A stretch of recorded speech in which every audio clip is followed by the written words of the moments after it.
your hands, everybody, and everybody clap your hands. We lambda, lambda, lambda, and omega move. And we've come here on stage tonight to do a show for you. We got a rockin' rhythm and a high-tech sound that'll make you move your body down to the ground. We got Poindexter on the violin, and Lewis and Gilbert will be joining in. We got Booger Presley on the mean guitar, and a rap by little old me, Lamar. We got Takashi beating on his gong. The boys and the moves are clapping along. And just when you thought you seen it all, along comes a lambda 4-foot tall. So Worms will come on out here on the floor, so we can work our bodies like never before. Break.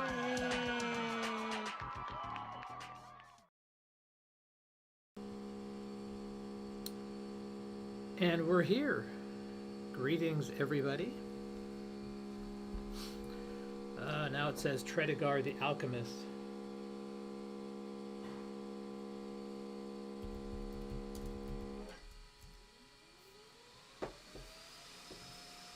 Hope everyone's doing well here on Tuesday.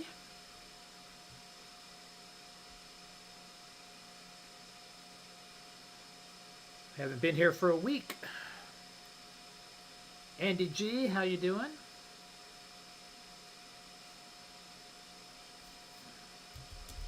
Sorry, I'm trying to get everything settled here, ready to go.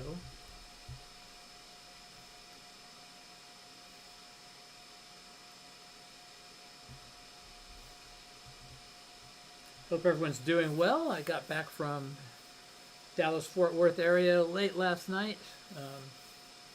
And going through stuff that I brought home, the deluge of shit that I got sent to me. Had a really good time. Kirion, Breakfast King, Kevin. So got to meet up with the one and only Zep Pearl. Had an interesting evening with him and his significant other. Hello, Greetings, Patrick. Mark. Howdy. That's what we say in Texas. We say howdy, so that's how we talk. So, as a full-blown Texan. There's a lot of noise coming from your side. That's because I'm cleaning a record. You see it right there.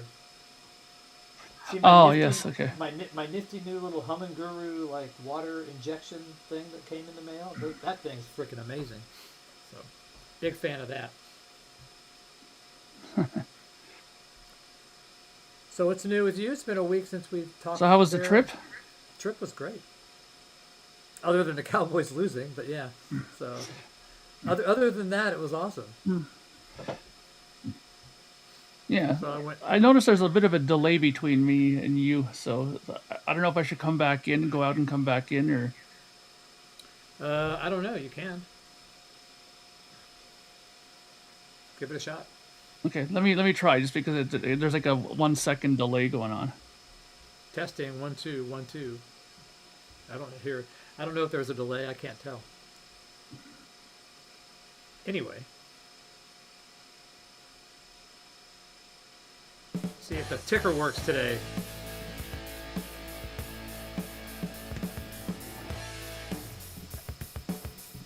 So far, no, the ticker does not work. There we go. Ticker might work.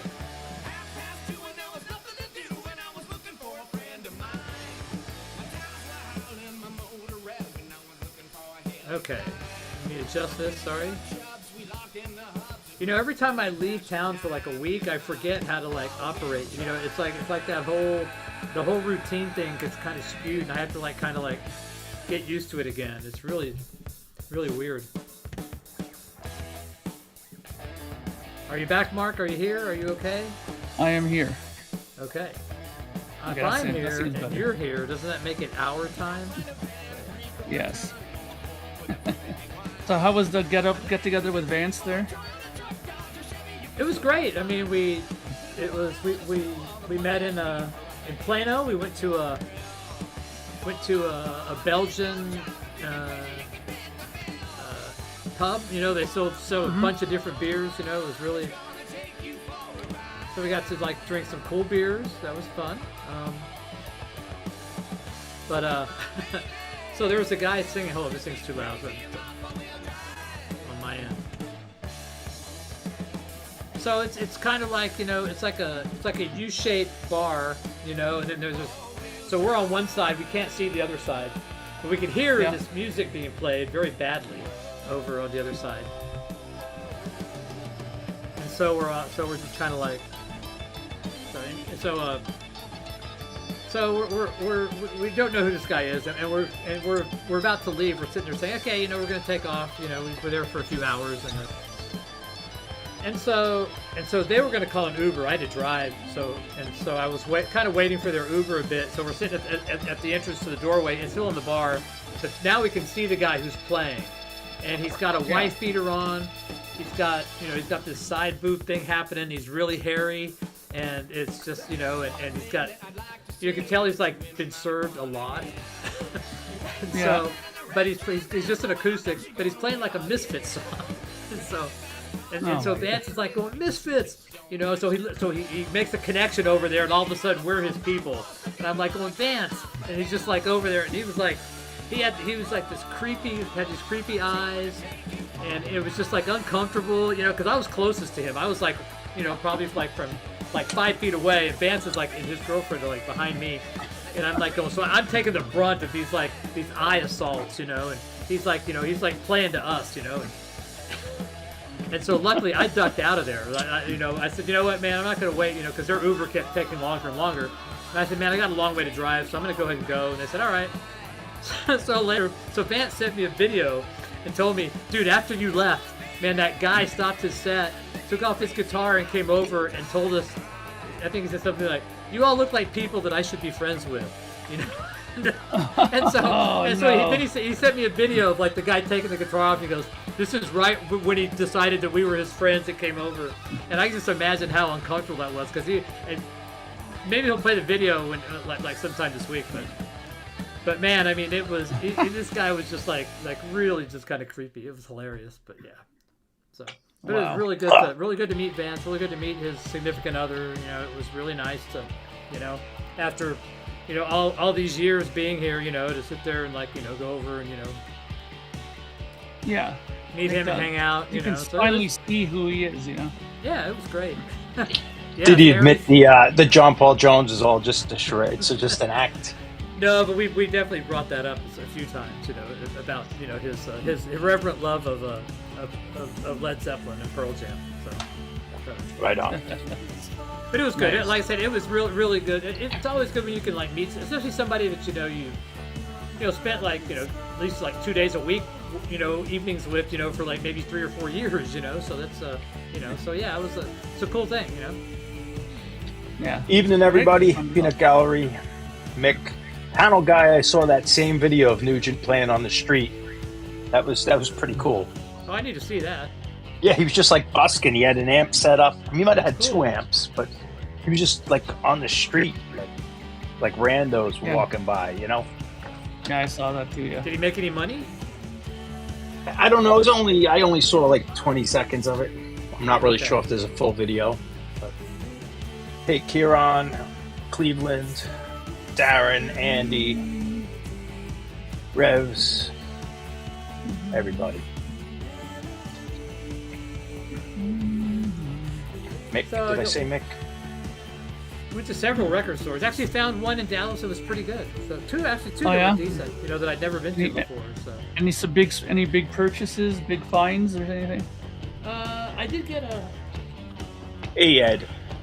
So I don't know anything about this band, but it was I kind of listened to a little bit of it. It was kind of. Cat, stop licking my hand. Where is it? Probably gonna be like way down here. Oh, here it is. I've never heard of this band. They were a Texas band, but they're called a Winter Cat with K's. With a snow leopard on the cover. I had to get this. I was like, I'd buy that for that cover. Let's see the back. This is coming home with me. So here you go. Oh yeah, I'd definitely buy that.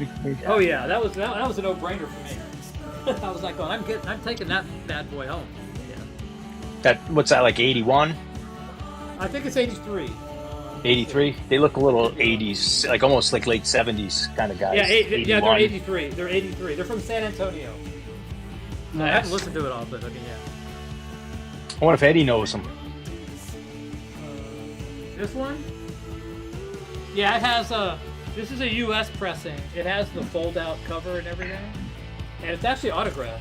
I think, Oh wow! from, By who? By Nick Turner. Oh, Nick Turner. Yeah. Oh, very nice. Yeah, it does look Yeah, like that it Trillion does look like cover. that Trillion cover, Yeah, it does. which is better than the Trillion album. The cover. Trillion is not a horrible band. It's very. It's kind of. No, AOR. it's not horrible, but the cover, I wanted to like it better. It's AOR. It's still no Bronze. Bronze is the best cover, worst album. Bronze. Don't ever buy that Bronze.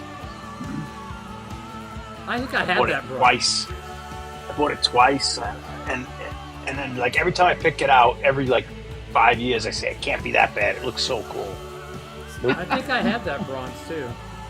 I'm sure you do. You always hope that it's going to grow on you, or No, I forget. I'm like, it can't be as bad as my memory. Like, I don't trust my memory because it looks so good. And the 12-inch EP, look, it looks. I'll pull it. all right. Yeah, Trillion's not bad at all. But it's AOR for sure.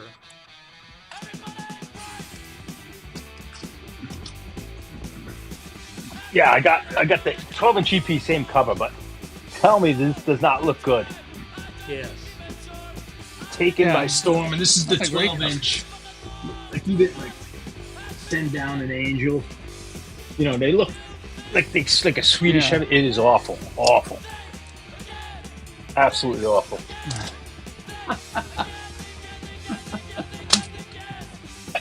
See, even looking at it makes me want to Hey, play it Eddie. again. It is as Hey, bad Eddie. as I remember it. And it is as bad as you remember. Yeah. Hello, Maybe Ed. Eddie knows that band. Eddie's here. That San Antone band.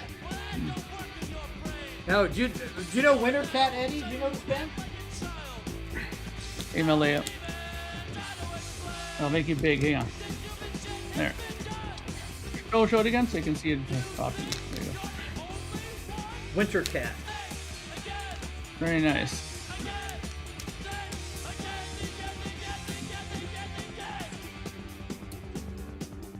Happy birthday, Malea. Yes. It is Metal Malea's birthday. Happy birthday. Happy birthday, Malea. All the best. I've seen the album, but not familiar with the band.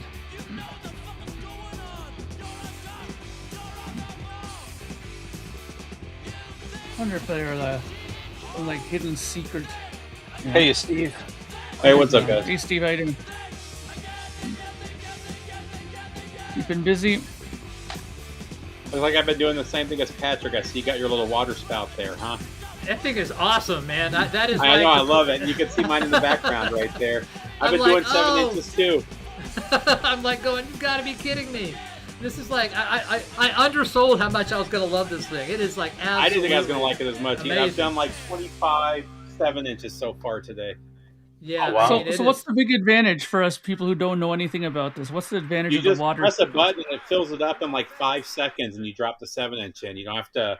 The bad thing about the 𝐾𝐚𝐫𝐤 is you had to pull the water reservoir out and then dump it into the top every time you did a record. It's kind of a pain in the ass. Oh, And with that this thing, you kinda just push saves the that. button. And if it needs a little bit more water, there's another button you can top it off a little bit. You know, it's really nice. oh, that's a great idea. And you How know, much does that sometimes- run? I don't know how much it costs. It was like 140, 130, 140. Does it do LPs or just 7 inch? No, It's just a water unit. yeah. Oh, We're just talking about the I little see. spout You talk thing there? water thing for the guru. I understand. Gotcha. Yeah. So, and sometimes when you pull it out, like it'll, you know, and you dump it in there. You got to dump it in there and hope none of it spills. And then sometimes on mine, it'll just spontaneously just dump everything, and the water goes everywhere. It's like, Yeah, the I'll- top will pop off sometimes. yeah, Yeah. and it's like, you know what, man? There's like, yeah. So this thing is just amazing. I'm just like going, hey, I just push the button and boom, you know, boo, you know, it's like wow. It even has like extra, you know, it's got 650 milliliters. Oh yeah, it was perfect. I was like, oh, this thing's great. So yeah. They're whipping through the 7-inch records now. Yes. Well, the other thing with that is it gives you the right amount, because one of the complaints everybody's had is the reservoir. You're filling it up by sight, and the water evaporates as you're cleaning, you know. So when you're doing 7 inches, it slowly goes down, and you're constantly adding water, and it's a pain in the ass, you know. Yeah. So with that, you just push a button. It's perfect. Huh. Yeah, it's definitely way better than I thought it would be. And the nice thing about the new 𝐏𝐫𝐫𝐲 is it's got a little switch where you can. You used to have a plastic plate to put the 7 inches in, and now you just adjust it. You can adjust the arm so that it'll fit the 7 inches or the 10 inches. Oh. So it's really nice. Wow. They definitely for the serious improved it. collector. They've definitely improved it, you know. So. Can we hear "Loose" by the Stooges? Yeah. I'll be right back, guys. Give me 1 second. Yep. I'll be here.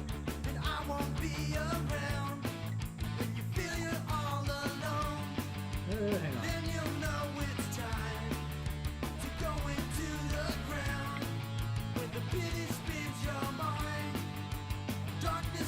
Okay, so I did find this. You guys will probably like this one.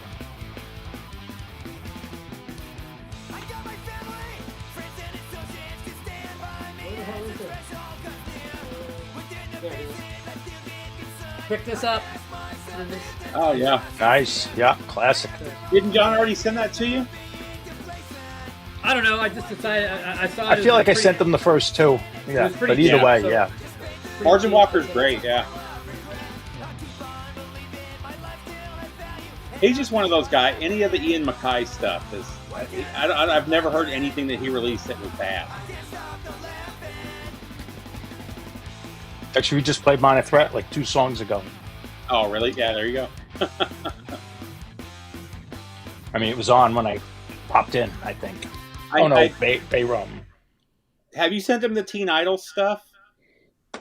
No, the only thing I have is that LP version of the first 7 inches, 7 inches or whatever. Yeah, the one with That comp. SSD, all that stuff. SOA, State of I Alert. didn't buy that because I've got everything but the SOA. I still need to find. I wanted to buy that box set they did last year, but it's sold out. Yeah. I had that record from the 80s. That was like a 80s pressing. Maybe 90, but I think I was pretty sure I had that in the 80s. I forget what State of Alert. The Teen Idols. I can't remember the other band.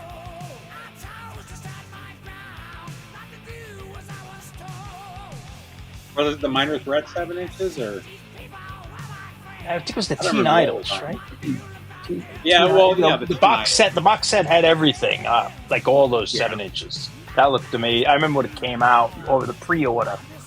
Yeah, government issue. That's right. As soon as I heard about it, I got the And email. the other, the other Youth Brigade, not to be confused with the California Youth Brigade. Yeah, I think I have the Youth Brigade and the Teen Idol. I don't have government issued. Okay, there you go. What the hell? Oh, no wonder.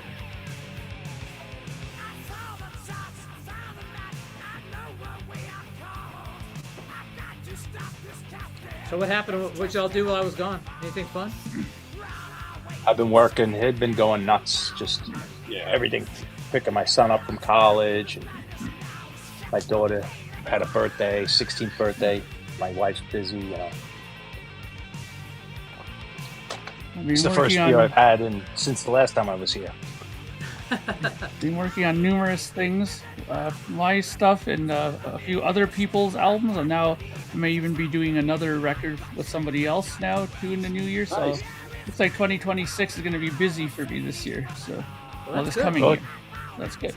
Hey, so Patrick, you asked if this was mono. Yeah. I haven't listened to it yet, but it says it is mono. Yeah, I listened to a little bit of it. It wasn't. I still think my rip is way better than that one, but yeah, it's just. Well, your it's rip's just from an my- original, though. Yeah, I know. Yeah, which no one else has. Yeah. Nobody. So you really, It really isn't even a record you could compare because it's like a non-existent record. Yeah. And if you do see it, you're going to pay $10,000 for it. So. You're not going to see it, but I think it's like 40,000, and you're not going to see it. So it's not like, oh, it sounds better than the original. There's just no one could compare except for Patrick and the guy who owned it. I put 2 songs in the private chat, Patrick. Agree. We'll see. I have a pretty full list, but we'll try. Oh, okay. I didn't know if you still needed the songs or whatever. Okay. If you don't worry about it. There's a cat fight. What the hell are you doing there, cat? So. And I bought that third Only Ones record that I showed a couple weeks ago. I never heard it. A lot, man. It's really good. Yeah, I never heard it. I only heard the first 2. Steve, I didn't catch it, didn't get a chance to catch it, but were you on that metal round table with the top 25, like 5 of 2025 that they did today? Were you there? I wasn't on there today. Oh, okay. Yeah, I didn't see you on that. I checked, and you weren't there.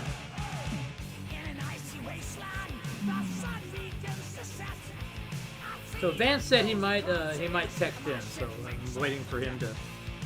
I don't know if I'm gonna, Eddie. I don't know if I'm gonna go. I've seen Testament like the last 4 times they came to town. I don't know if, actually I will. Testament and Overkill. I'll go just for that. That should be a good bill. Of the German, that's a good lineup. Richmond's actually my least favorite. I don't know why. I just never got it. Good, but that's still a solid bill. Oh yeah.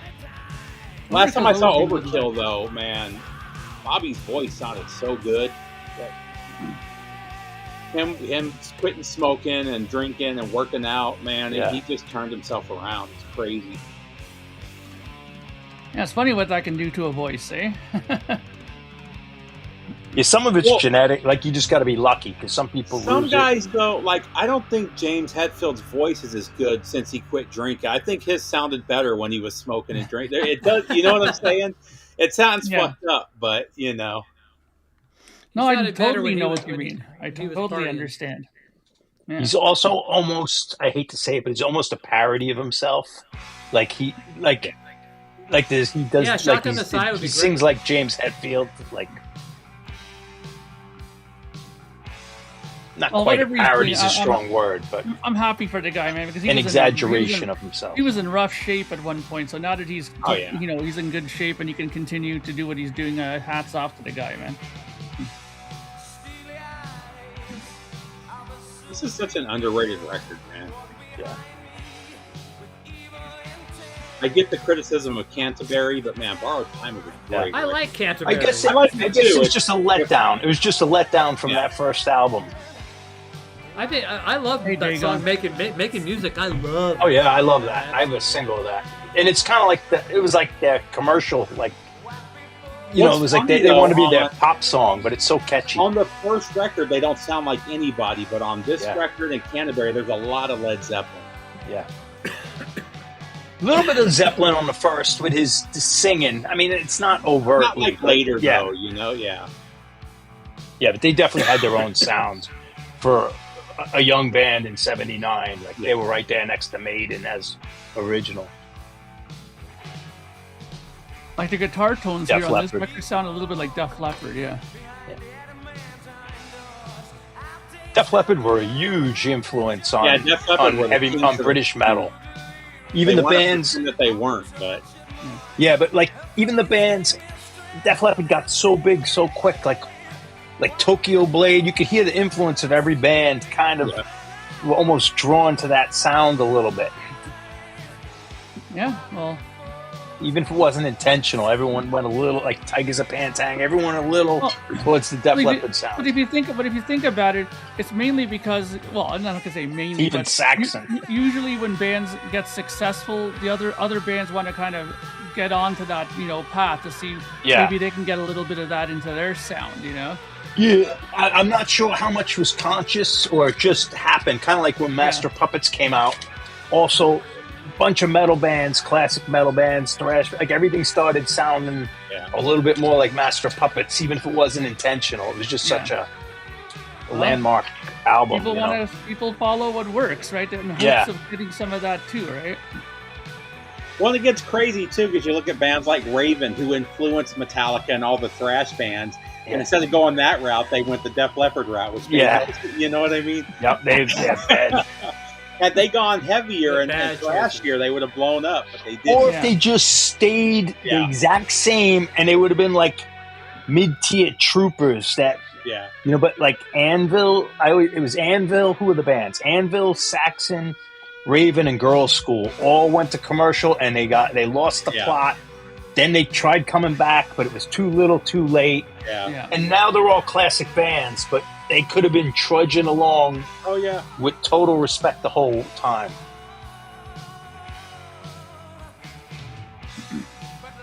And you listen to that early Raven. That was straight up speed metal.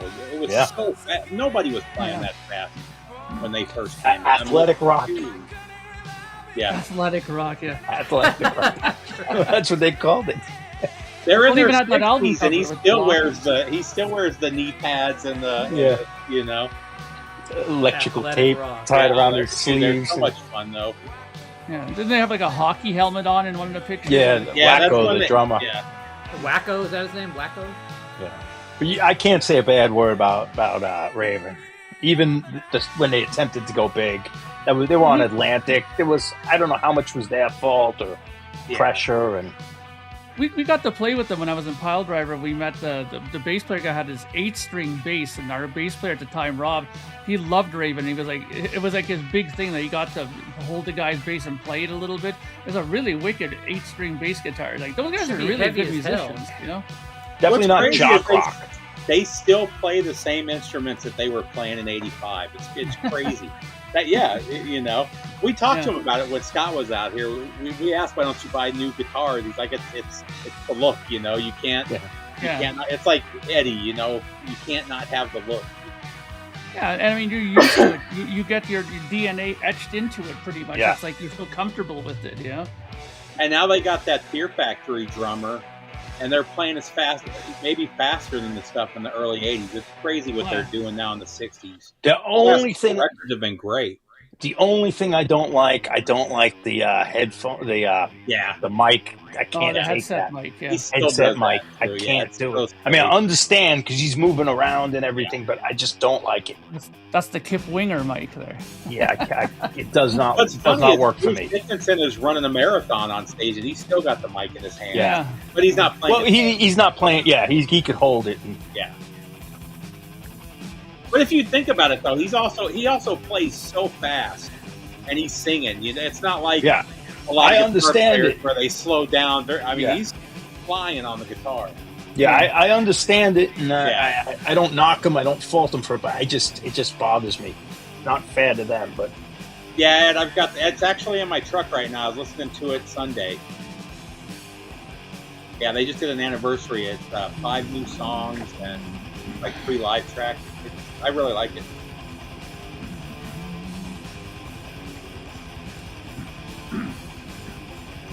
This is another great band, man. A couple of 14-year-old Filipino kids. Yeah, 𝐷𝐴ngel, yeah. I was really into them in high school, like grade 10. And they were massive.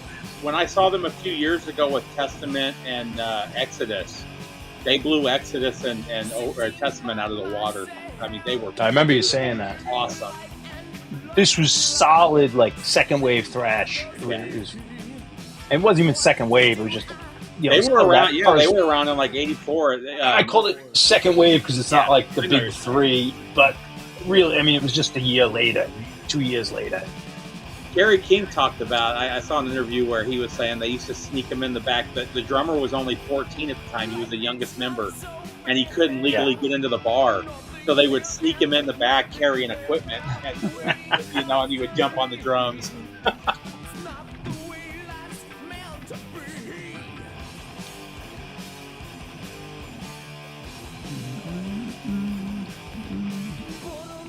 I was super late to 𝐷𝐴ngel, though. I didn't get into them until maybe 15 years ago.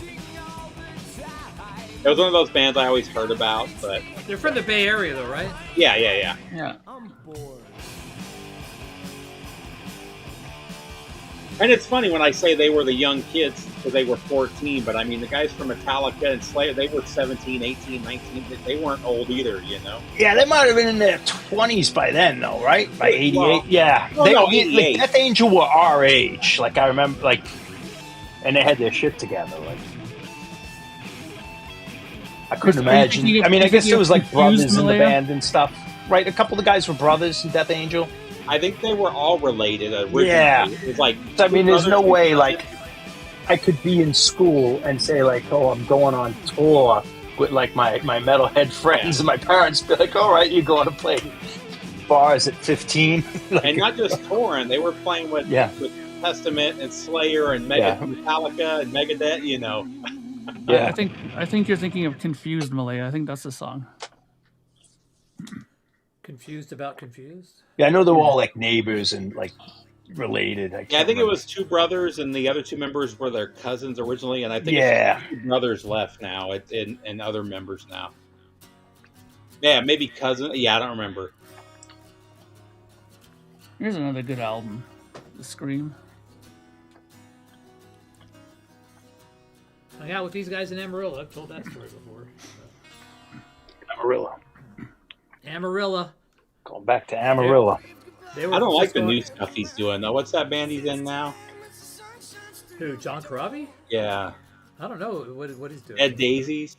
Oh, is he in the Dead Daisies? Yeah. He's been in and out of that band like 2-3 times. Right? Yeah, I don't like any of it. Everybody tells me I'll like it, and I grab the stuff. I don't like any of the stuff I've heard from the Dead Daisies.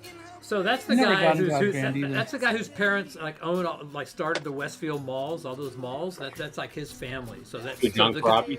No, the guitar player who started the Dead Daisies. Oh. He's like some rich guy that just hires all these musicians and they travel by plane, by like private jet, and so it's a great gig if you're in the band because you get because like I said, his family started all the Westfield malls like across all over the world. And they got some pretty good people in the band too. Like they had that zombie problem for a little bit though.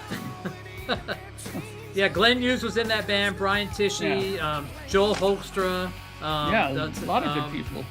What the hell's the guy that played in Lion? Doug, what's his name? Doug Aldrich? Doug Aldrich. He's been in that band. But that's the thing. Robbie was in it for a while, then he left for like 2 albums, and now he's back. It's like they have great players, but they're not good songwriters together. No. Like the songs aren't too memorable. They're kind of even like they just did a covers album of blues classics, and it's good, but it's not something you want to pull out and listen to again. Yeah, exactly. I find that I'm like that with what's that band with Bonamassa and Bonham and what's that band called? Black Country Communion. I never got into them either. Like it's like when I listen to it the first time, it's like okay, this is pretty good, but I never find it so strong that I go back to it. Yeah. Are there any super groups that are ever great though?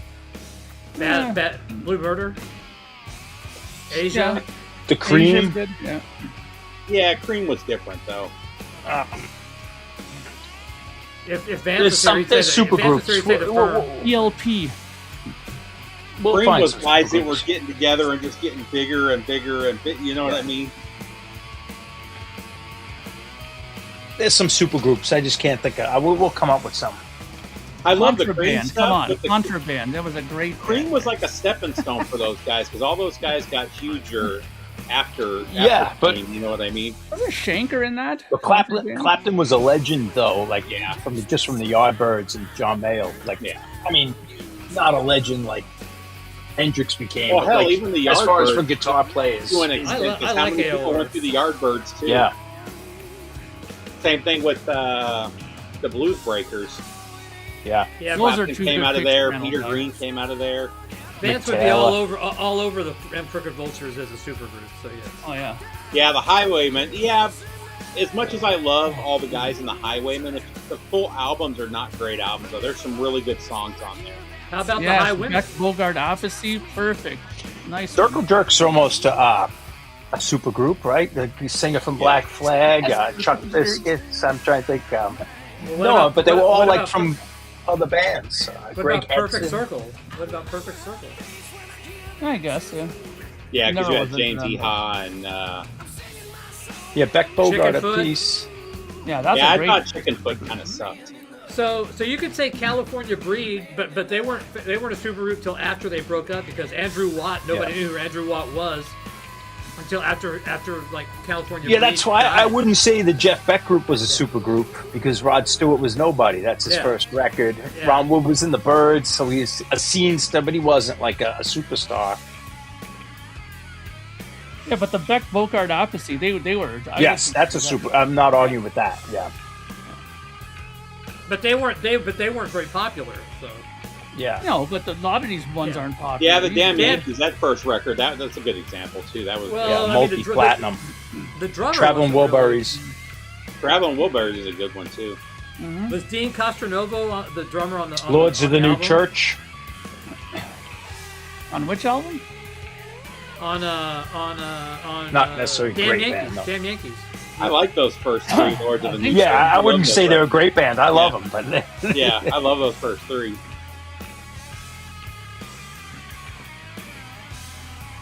The British Blue stuff is funny, like, Blind Faith. The British Blue stuff is funny because we call them super groups, but it was the same guys just bouncing around, like doing different stuff with each other, you know? Until they all ended up doing their own project in the end.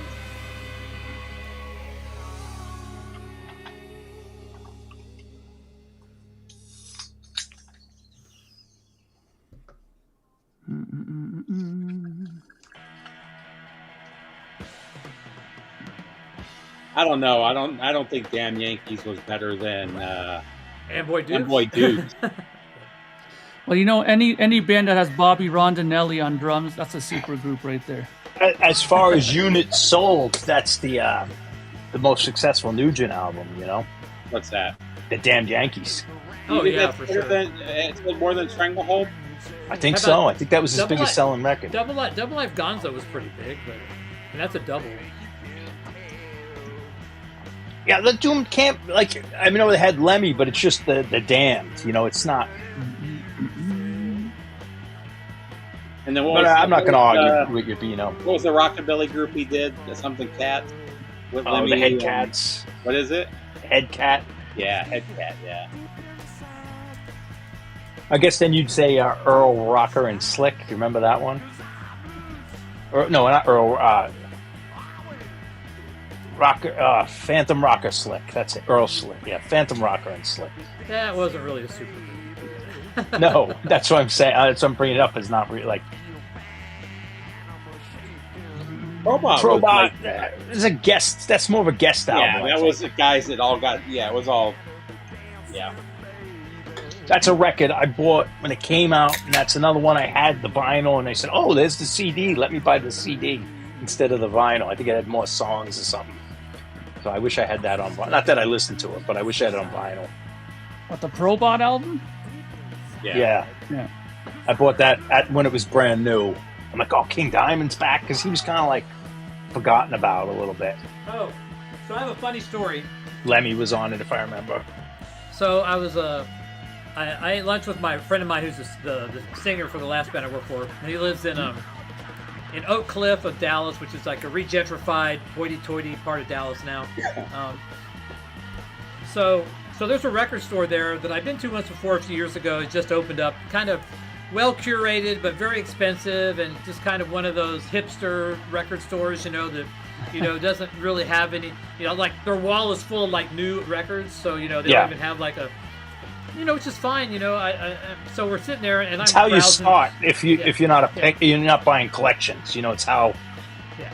So I'm looking through and I'm like, I can see the prices, and so right on the way out, there's like 3 bins that aren't priced, and it says bring the records up, and we'll go to we'll go price them for you, meaning they'll go to Discogs, and it's mostly so it's stuff like this. This was in there, used thrall, and like this kind of beat copy of a U.S.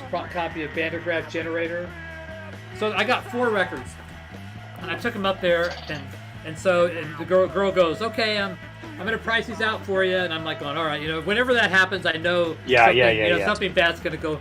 So I tell my friend Jay, I said, Jason, he says, you're gonna get 4 records here. That's cool, dude. I'm like going, I'm not gonna get any records here. He said, what do you mean? He says, when I come back, they're going to ask me $80 for these records, all 4. And he goes, no fucking way. And I said, watch, you know, $80, you know, at least 80. So she goes, hey, hi, I'm ready. I got your records ready. I go over there. So I have these 2 here. She goes, Frank Marino, Longer Tales the Unexpected, and Used Band, $10 a piece for these. And I got these 2. Nilsson the Point with the poster in this. Guess what those were? $30 a piece for a total of $80. On the money. I called it on the money. I'd never pay that for those records. So I said, all right, thank you very much. You know, he says, you don't want those? I said, not for that price. You know, so she goes, well, how much would you pay for them? You know, honestly, you know, I'd give you $30 for all 4 of those. And she goes, okay, I can do that. It's like, I was like going, all right, you know. Then I gave her 40. I said, look, you're a brick and mortar store here. Here's 40. You know, thank you. You know, for well, you know. I see 10, 6, 8, and 8. Yeah. What is that? Yeah. 16, 26. That's that 32. Yeah. Yeah, that's what I saw when you held them up. And that's not my prices. That's what I would guess they are. My prices, those are $4 records each. I was about to say $5 a piece. Yeah, that's how. But I know I'm not on the money. But 10, 6, and 8. Yeah. So I thought that was kind of funny. So the worst I was love how the dollar bin has turned to the $2 bin and the $4 bin. Now it's like the $10 bin. Yeah. Now it's the Discogs. Check Discogs bin. That was about 10 years ago. I went to this record store. Maybe it was 8 years ago, and it was in further out in Massachusetts. And it was just a junk store, but it was like they had VCRs and broken turntables laying on the floor. You'd have to step around, and the records were all like old cutout records from like the 80s. It was just all, there was no LPs, but they had 7 inches everywhere. They were just piled on the floors, stacked up everywhere, just 7 inches. And I spent going through the dust, looking through things that were never touched. And it was a lot of crap, a lot of stuff from the 50s and 60s and 70s. And I came up with like 4. I found a couple winners in there. And I bring up to the counter. I was there for maybe an hour and a half, 2 hours looking through 7 inches, just thousands of 7 inches I was going through.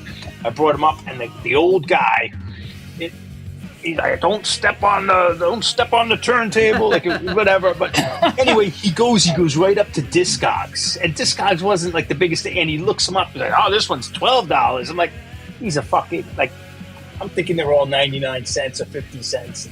He's like, this one's 12, this one's 25. I'm like, forget it. I don't want any of this. You know what? I had the opposite luck. I went to this one place. You didn't even know you had this record in there. Like, I went to this antique store, and they had an old guy who was running it there, and I found sealed copies of King Crimson records that were like the half-speed pressings of them that were like actually worth a lot. And he looked at them, the old guy, and he just goes, I don't know, give me 6 for this one, 4 for this one, and 5. I was like, holy shit, he was like so lowballing himself. He didn't care. Because he liked the antiques, right? So he's just like, here, just take them. So I gave him like $20. He was happy, and I got records that were worth way more than that from him. So I lucked out there. Yeah, I mean, I told the guy I didn't know what Discogs was, I remember, but I'm like, I'll pay $25 for that single if I'm sitting on my couch and it's getting delivered to my house. But I just went through, like, they were stacked up like this with no sleeves on top of each other. I didn't flip through, and it was priced. Like you didn't even know these were in there. I mean, there's had to be 100,000 45s. I hope you took them back and just buried them in there. I just left them. I said, you know what? And when you leave, they can't believe that you're leaving. They're like going, "What?" You know. They didn't even care. These guys didn't even care. They hadn't sold a record in months. Like there was a local store up the road until a few years ago when it finally closed down. I had been friends with the owner for like 15 years. I went there all the time, but he didn't even go off of Discogs. He went off of eBay, which was even worse. So he'd have like a really nice $10, $15 record for like $35 because that was the last thing it sold for on eBay. It would drive me crazy.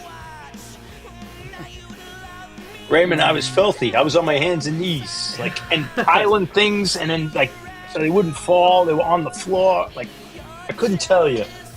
when my sister moved to Georgetown, there was this store there that said, records there, but it was all mattresses, like bed mattresses, brand new, and that was his main selling thing. But in a corner, he had like these record bins, right? So I went there and checked it out, and I lucked out. I found like a half decent copy of the first Kiss record, but when they were still with Warner Brothers before they signed off to Casablanca completely. So that was an interesting find, and I found a first edition Canadian pressing of King Crimson's Discipline record. But then this guy, again, he was a mattress guy. He didn't care about it. He was just like, oh, just give me $5 for each of them. So again, I lucked out with these guys. Because once they were into that whole line of thinking that they wanted just to sell the mattresses and that stuff, they didn't really care about the records, Yeah. Did you try out the mattresses to see if they were good for stretching? Well, I should have probably. I was due for a mattress by that point. So. Are you going to go see Triumph, John? I don't know. It's in the summer. I don't know. I'm not the big. I don't like Triumph that much. Oh, really? I love Triumph. It definitely intrigues me. That tour with April Wine. It intrigues me. But April Wine's only got 2 original members. I think I saw the Triumph. It's all 3 original members. Yeah, I understand, but just the fact that it's April Wine and you can hear those April Wine songs, it worked. I think that's a perfect. No, that's package. a perfect tour. As soon as I saw it, I bought tickets. My buddy at work just saw a guy I work with. I mean, not my buddy, but a coworker. He just saw Loverboy the other night. He's like, "Oh, they were great. Like they were old, but it's 4 original members or something." Yeah, the only guy that's gone is the guy that lost at sea, right? Yeah, he died in a sailing accident. Well, yeah, because he's dead. But that would have been good on the tour. Loverboy, April Wine, and Triumph. Do you remember which guy from Loverboy's not there? Like, is it the bass player or who is it? Yeah, the guy that died at sea. He went out on sailing. It might have been the drummer or the bass player, but the guitar player and the keyboard player and the singer were the video I saw. They were the originals. Yeah, I didn't see the drummer. Sold out too. There's not a lot of tickets left. It's crazy how fast it's. I mean, they haven't played the U.S. in forever. 31 years, I think. Yeah. Well, and 31 years was the last time they played together. I didn't know if it was the U.S. Yeah, there's a lot of near sold out venues on this Triumph thing. It's unbelievable. Yeah.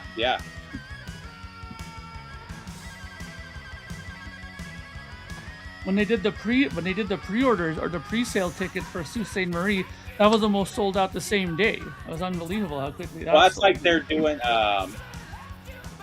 Who is it? Acid Bath and Crowbar are coming here in January, and I was going to buy tickets. It sold out in like 4 hours, and it's like a 500 seater. I couldn't believe it. Huh. That's good. I mean, not good that it sold out for you, but good. Hopefully it's scalpers, and I can get the tickets for cheap right before the show starts. But I like that these shows, not that I'm going to them, but I'm just happy that everything's rock and roll's back. It's and not like 20 people in there, Yeah, and they're not selling it out with shows like that, They're not selling it out with just 50-year-olds. There's kids there, Yeah, no, that's the cool thing. What the hell is that? Oh, it's a boomerang. Okay. I was like, what the fuck is that? Looks like a tube sock. We don't want to know about your tube sock, Patrick. Hey, there's nothing wrong with saying tube sock, okay? You do have that Amora behind you there. Tube sock boogie. I do have that Amora behind me. Tube sock boogie. It's tube steak boogie, not tube scott boogie. Tube sock boogie. That's a good song title. Yeah. John's next single. John's next video. So I got a few decent things. Nothing great in Dallas, but I did get this award. That's a good record, man. That's a good record. That's so underrated. That one. Yeah, it is underrated. Another promo, Black and Blue. Yeah, I don't have that one. That's all right. Another nice green label. Awesome. Long player. This is nice. Original UK Iron Maiden Killers. Doesn't give us better than that one. Different mix. Yeah, nice US getting to the point. And I'm assuming this is the same band as the later Good Rats, but I've never seen this record. Yeah, that's the same band. Yeah. Yeah, but it was early because it's on Cap. So. Yeah, well, they had a big song on that one. That was got all the radio play. It got a lot of radio play in New York.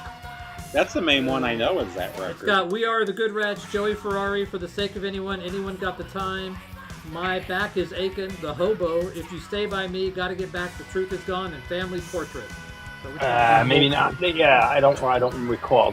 Maybe that's a later. What year is that? Out of curiosity. I think it's like. It might be like 78, 79. No, this is earlier than that. Is it earlier? I think it's I early. have the 2. I think I have the first and then the... One of those ones that doesn't have the fucking date on it. Yeah, don't worry. It's not important. It's not. It's so unimportant. Yeah, what's Yeah, the weather they're up there not- right now, Ed?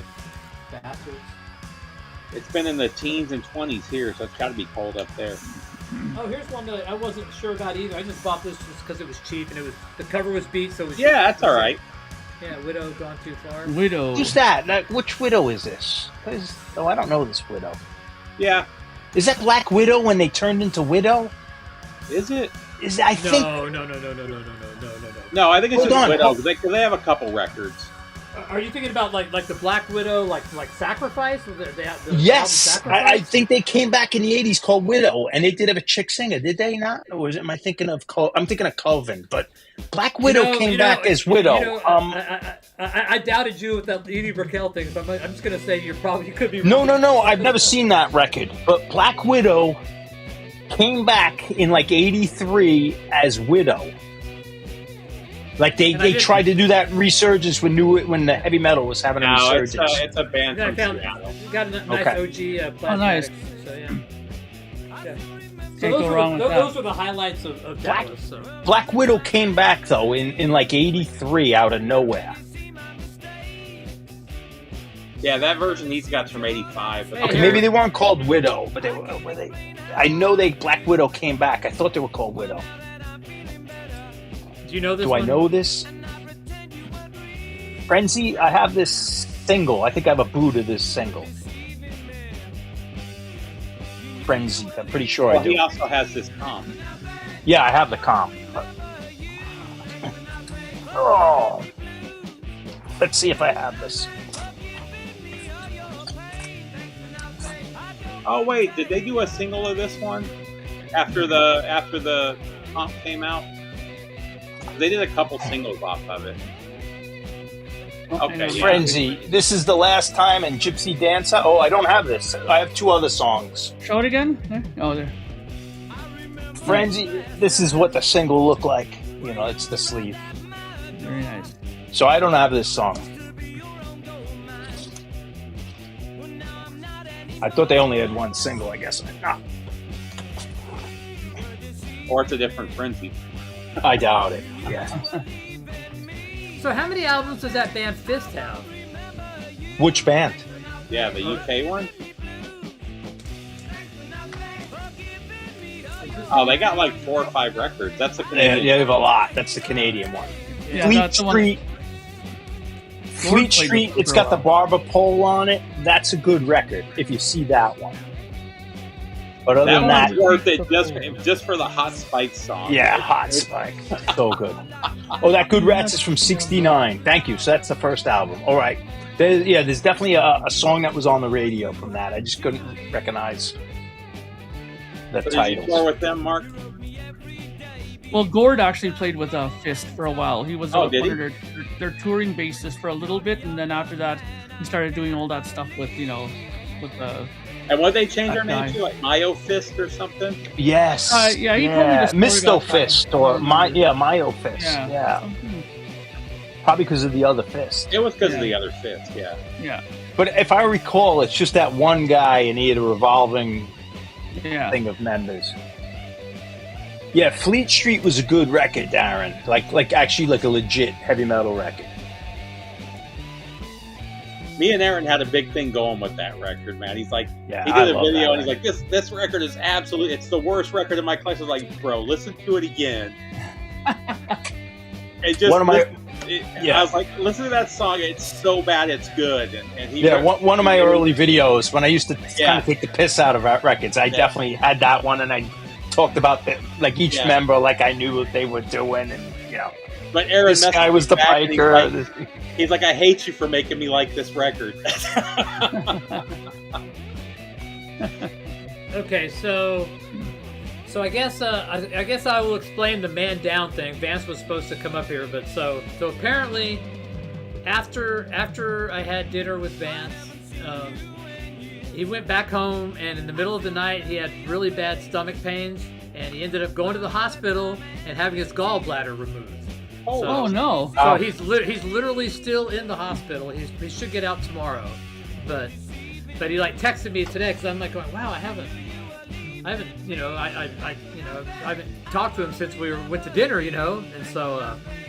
What did you feed him, Patrick? I know what kind of chili and shit did you give him? Like the burnout is. He's giving him this chili with no beans. It was all just. Let this be a warning to you all. Don't fuck with me. Or you. I'm looking at you, Steve. Okay, I'm looking. That fucking hot sauce. That Texas hot sauce. Man, no shit. Holy fuck. Well, hopefully he's doing okay. I mean, you know. Yeah, I think it's out tomorrow. So, but yeah, I was like going, holy shit, dude. It was just absolutely. You know, I was like going, I can't believe it. So. Wow, that's unbelievable, man. He's gonna be okay, but yeah. That's probably one of the better DC meetup stories, or at least. So you just left him in Texas, huh? What a dick. I left him at the bar with the creepy side boob guy. So yeah. Oh my god. Did you see they're doing Final Con now? There's going to be one in LA, one in Atlanta, and one in Philly. Who are we going to get to meet people? Like, that's they said they're going to be a big foreign record show. No, it was a guy's side boob with like he had a wife beater on and Final Con. I feel like you're going to see like Stephen Piercy, like $50 autographs. Probably.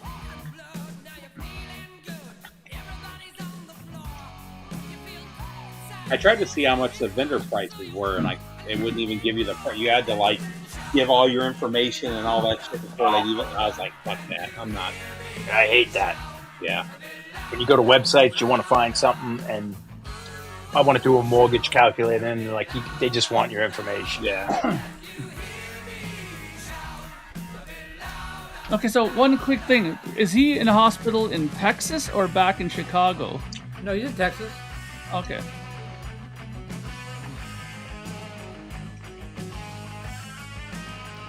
So he sent me. Hold on, let me see if I can get the video of the side boob guy because it's like freaking yeah. Oh boy.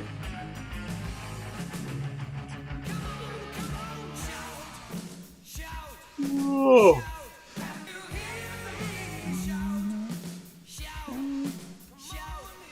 Who was in Grand Prix? Was that John Archer? Someone, a guitar player was in Grand Prix, if I remember. I remember. Went on. What was the singer?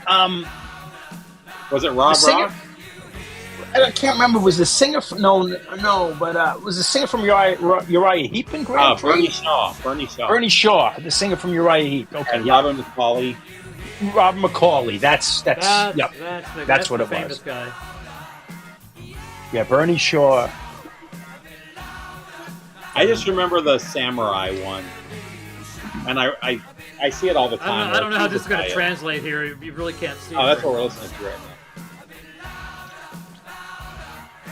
Hang on, more to the. So there's a side boob Okay, guy, but looking at Vance. What? Is that a saxophone? No, he's just got an acoustic guitar. Yeah. Oh.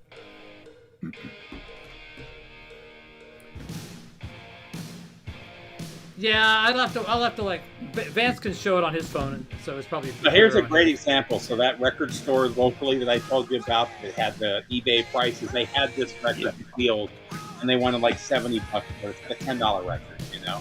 For Wasted? Yeah. A sealed copy, $70. He's like, oh, that's a rare record. It's like, no, it's not. It's a $10 record. $70. I get 7 open copies for the same price. I went to an antique mall where the whole second floor was just this mass of records. You know, they said, it's this great record store. Everything was $50, minimum $50, everything. I was like going, oh man. I walked in, the guy was like putting records out. I saw like 2 records, and then I walked away. Said, "Can I help you with something?" I said, "No, man, I'm good, man. I'm out of here." So I was like, "Oh, I got shit to do. I don't want to spend any time here." Yeah, I just saw somebody posted on Instagram. One of Greeno's buddies. Who was it? he posted that New York metal record that he bought for $50. Oh, the guy in the diaper? I don't know. Yeah, is that whatever? Is the guy in the diaper on the cover? Yeah. He posted, I found this for $50 sealed. Fuck, man, I just bought that for like $12 like 6 months ago. That was one of those ones that was in like the $2-3 bin. Like it was just one of these no-name records in the 90s. That's a good record, though. It's great. It's got that Castle Donington song by like an American band who never been there, if I remember. Touch. Don't you know what love is? What is the band? I had that. I had that. 𝐿 might be on that. That New York band. It had the Japanese name with the like samurai. Takashi. Thank you. Takashi was on it. I saw them. I saw them at the roller rink. Takashi was great. Roller rink. Yeah, they played the roller rink. I had to be 13, 12. I loved the roller rink when I was younger, man. Takashi, I met them. The roller rink. It was girls with the. I think they were signing our hands like with their markers, like like we were kids. It's the metal band. I think is Overkill on that record. I can't remember the Castle Donington. No. New York. There's a song called Castle Donington by a New Jersey band. It's a ballad. I think they must have read about it in a magazine. And they wrote like this ballad about Castle Donington. It's a great idea. I could be wrong. Could be a different comp. But it's a good comp. Yeah, it had Cities on it. That was the other big one. Oh, Cities, yep. Virgin Steel, Teaser, Black Lace, Overkill, Build a Fire. Nice. Oh, yeah. Death Slayer. Oh, Death Slayer, yeah. And Warhead. Bitch. Oh, yeah, that's a really good lineup. Black Lace. Great. I have the Black Lace records. Yeah, that's a good classic U.S. metal, like East Coast U.S. metal comp. I guess I do go for decent money. I guess I just got it for cheap. Yeah, I got mine for dirt cheap. I never find those kind of records in my record stores around here, like those kind of comps, It must be easier to find in the States. You got to look for those Molten Moose, the Canadian comps. They're really good. Yeah, you know what I mean? Like, it's hard to find, Like, I had one of them. I think Lee Noise Spectrum sent me the second one. They're really good. This is a great one right here. Yeah, that's fantastic. Auburn Records. Show that again? Records, Yeah. Steve, show that one again? There we go. Yeah. Nice. All those are fun, and they're not all great. I think that one's really, really good. Yeah, this one's got Assassin on it, Savage, Hotwire, Shell Shock, Headhunter. Yeah, a couple of them are almost like pub rocky, and one's like glammy. Like, it's like very early. Modus Operandi. Yeah, Bullets is a good one. That was around. Bullets was everywhere. That was like their sampler. Well, on this one, I don't think in New York anyway. I'm trying to think. Yeah, this was 82. Oh wow. Yeah. And they didn't release any of these. I don't think maybe Savage was the only thing that got released, right? Yeah, they're always different versions. Shell Shock. The Savage might be a different version too. Yeah. I sent Patrick a box of every one of the Ebony comps at one point. Yeah, you did. Oh, this is Ebony 1. I didn't realize. This is the very first Ebony release. Is that the first one? Oh, it's Ebony 1? Okay. The second one, Metal Mania, everyone had metal in it, like Metal Fatigue, Metal Maniacs. But the second one had the very first Merciful Fate song on it, even before the Metal Clogs compilation. It was an early version of Black Funeral, maybe? I can't remember. But that first one, the first couple are really good. Then they get very generic Ebony sounding. Yeah, this is a different version. This was a revelation hearing this. Yeah, this is totally different, yeah. So it's like an alt mix from the album or something? Yeah. This is before the album. Oh, yeah. Okay. I love his voice. I love this album, the Field of Fire album. I love this song. He's so dramatic. These drums sound like someone tapping their fingers on a desk. Those first four Rat Skates on drums. Those first four Overkill records are perfect records, man. They're so good. The first one I absolutely love because I think nothing sounds like that. Yeah. Like the other ones, you know it's Overkill. They have their own sound, but it was a little more, it sounded more like other metals. Like that first album, it's got the way these guitars are very like tight power chords. Yeah. And the drums were very punk rock drums, or maybe not punk rock, but wild drums. You gotta love those early 80 guitar tones are like, there's like borderline buzzy, like PV, treble, turned up. Yeah, PV rage amps, yeah. This might even be. They were winding their. This sounds like a solid state too. This sounds like a solid state amp, like just buzzed. With the Boss heavy metal pedal hooked up. Yeah. So wouldn't you just have like a tube screamer hooked up to a solid state thing just to get it? Well, the tube screamer wouldn't. I don't know if they would would have did this. People bought the distortion pedals. They weren't buying like tube screamers yet. Yeah. Tube screamers. Well, not just that. They didn't have money yet, so they were probably playing cheap guitars that are fuzzy anyway because they're cheap. And the studio was like it's someone's basement down the street. Like they didn't get into a real studio yet. The tube screamers for when you have like a good Marshall sound and you just want to kind of smoothen it out when you do leads. That's what the tube screamers for. Well, for this sound, you need like the Boss distortion pedal or the heavy metal pedal to get that that buzzy sound, right? And not just that, some of those cheap guitars just had that buzzy sound already. It was because the pickups were shit. Right? Yeah. I might have mentioned this. Billy Corgan talks about that though. There's one song that he plays from the first album that it's got this really weird distorted sound, and it's because he was playing a really cheap no-name Stratocaster. Yeah, and he still plays that on stage because he can't get that sound no matter how hard he tries with anything else. Yeah. So. Oh yeah. Well, that's the problem with those signature sounds. You have to keep the gear to get it right.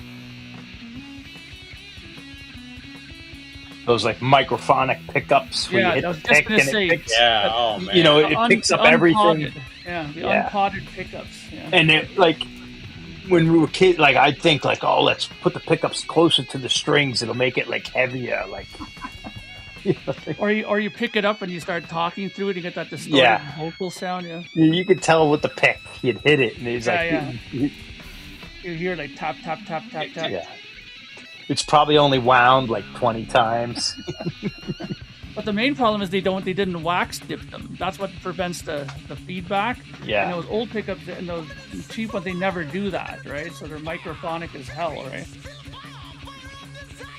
Does Overkill always have the same singer? Yeah. Oh yeah, he's the guy. He's the only constant. Him and the bass player, right, are the only two original members. Is Dee Verney still there? Was he there the whole time? I'm not sure, but I believe you.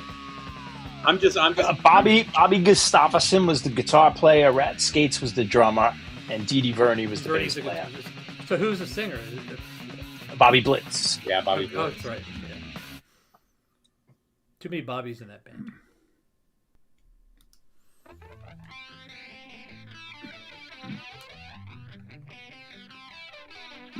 Oh, maybe not.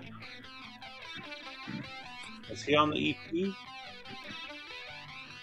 Yeah, I don't know. The EP could have had different members. I never owned that. He's on Fill the Fire.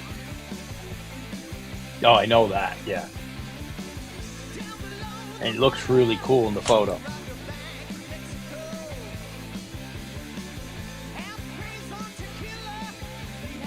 See, there's the Mighty Tior. Oh, Swords. Okay, got it. Swords and Tequila. This isn't Swords and Tequila. No.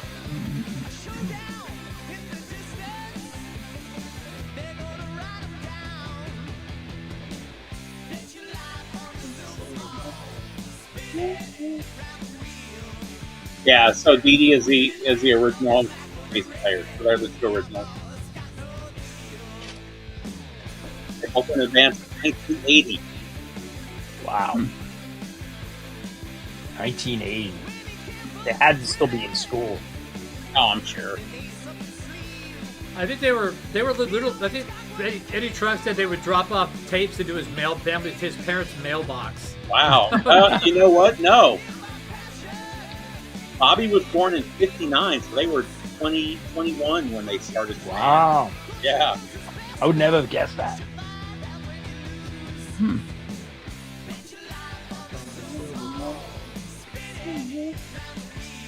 Yeah, and it says Dee Dee was born in '61, so. Wow. They're getting their AARPs. Yeah, yeah.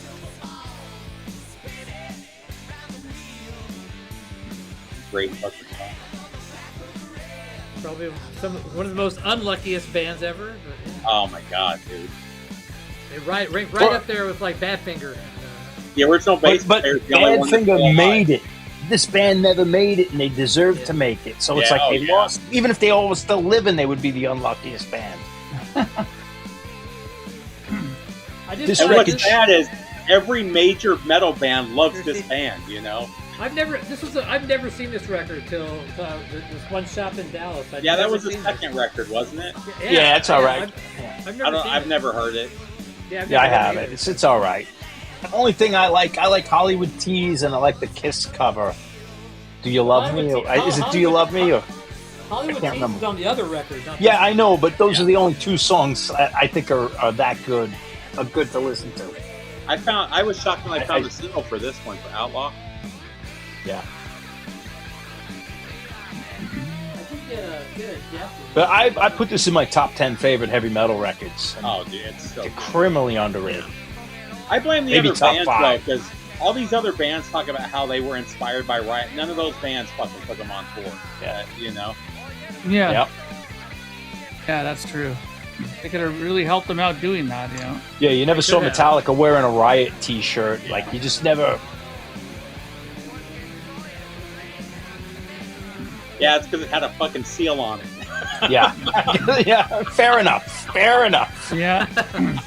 That was good. That was a good reply.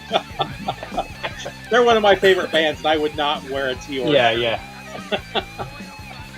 You guys hating on Tior? What is wrong with you, man? As a matter of fact, I got some Riot right there. Yeah. You want to hear Riot at their worst, man? This is like their first 4 shows. First 4, really? Yeah. 76, their first live set. It's so bad. Wow. There's some good stuff on here. The first 2 discs though from 76 are pretty rough. I mean, is it bad? That's early though. Is it bad that they're like loose, or is it like bad that they're out of tune, or what is it? No, there are like? a bunch of kids that don't know how to play. Yeah, it had to be 16, Oh, 17. Like It's 76 all, is it's all early. covers. You know, they're doing Teaser. I mean, Rock City is on here. It's an early version of Rock City, but most of it's cover songs. But then it goes from 76 to 78, and by 78 they're fantastic. You know. Another signature Patrick selection.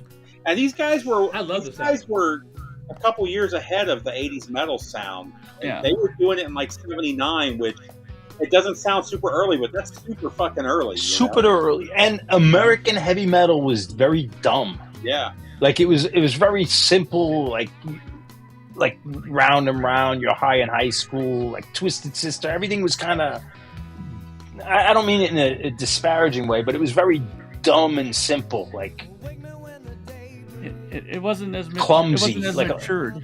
yeah.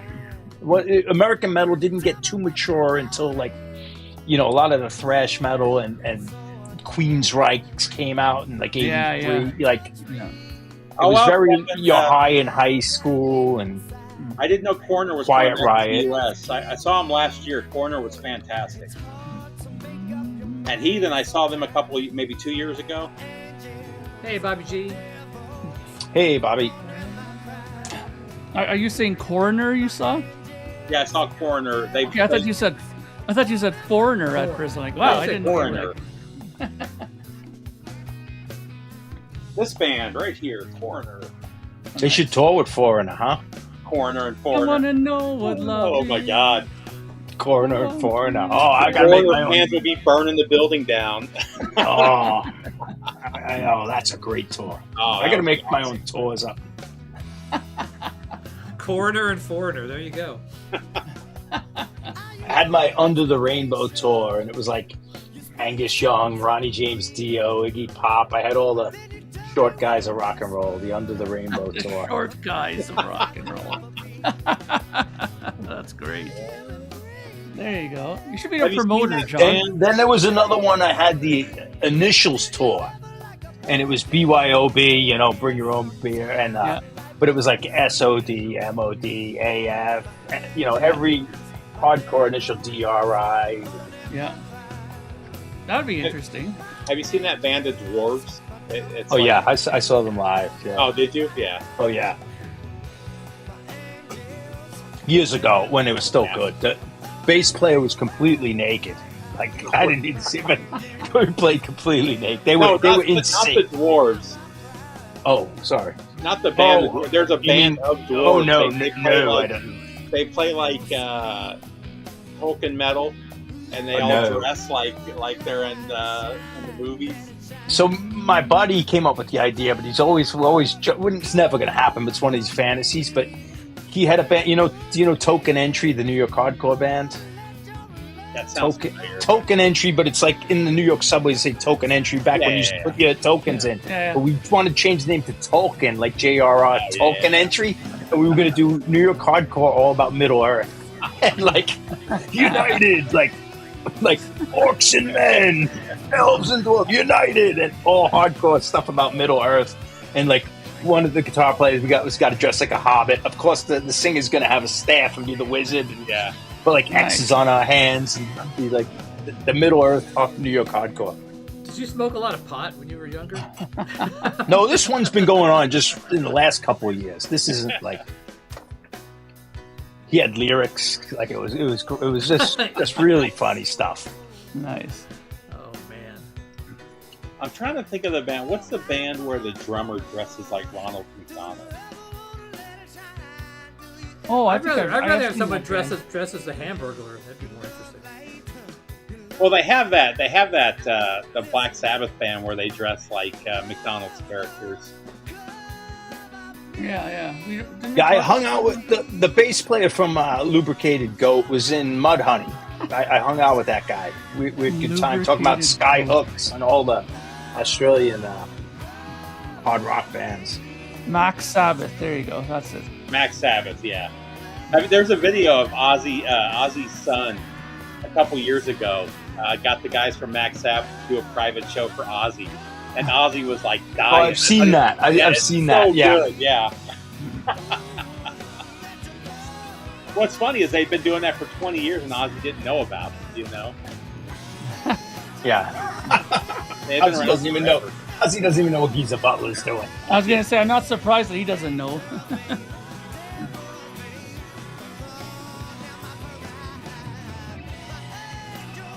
Ozzy doesn't know anything now.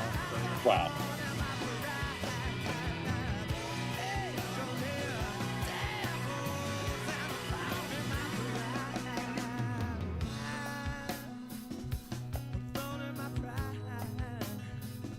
I never saw Max, but I did see Dred Zeppelin.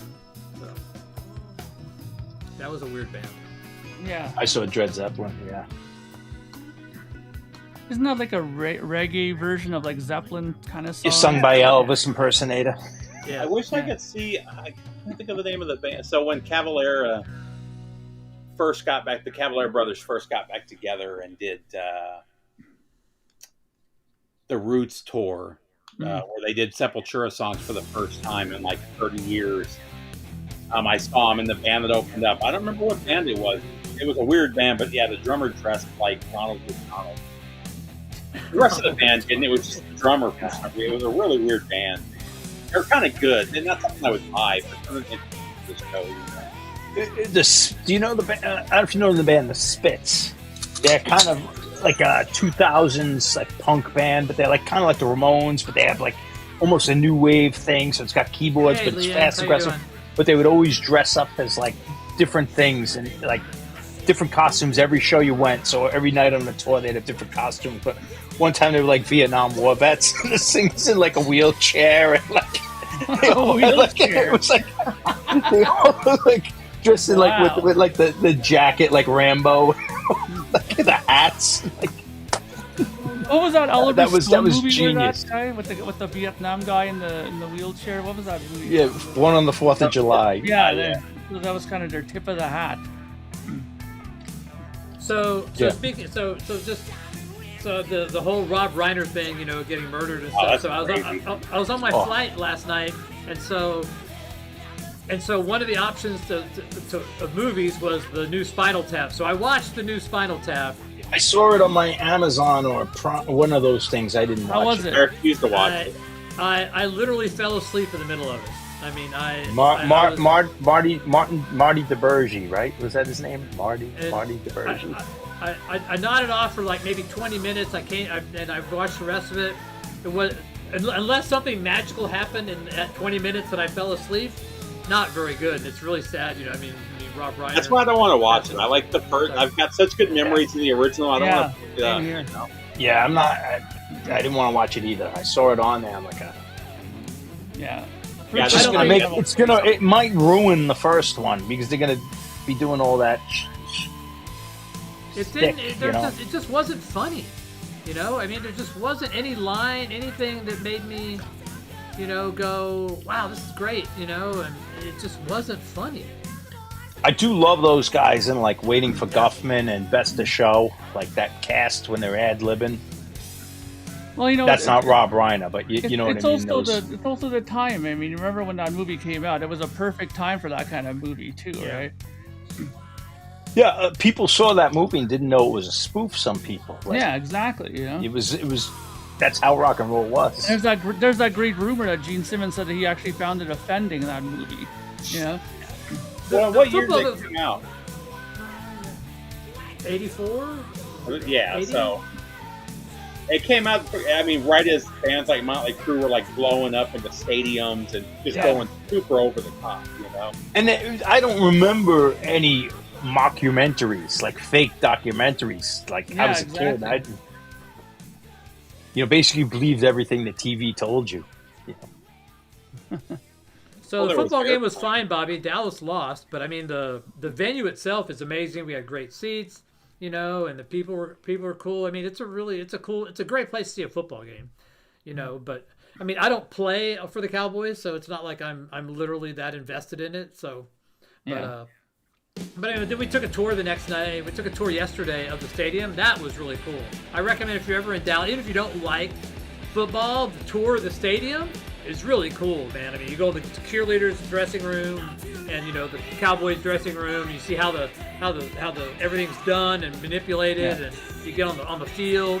So it's really a nice experience. So I highly recommend the tour of Texas Stadium. But yeah, it was a lot of fun. You know, I mean, but it's different, you know, because they were playing the Vikings. And it's not a rivalry game, and usually we'll go when they play the Eagles or something like that. And since you know that's like, you know, you can feel that shit in the air. Tension in you know? the air. You can just, you know, people are tailgating. Nobody was tailgating yesterday and everything. It was just, you know, just kind of laid back. Eagles games, nah, man, it's fucking it's on, you know. So yeah, definitely different vibe. Billy Squire and High on Fire.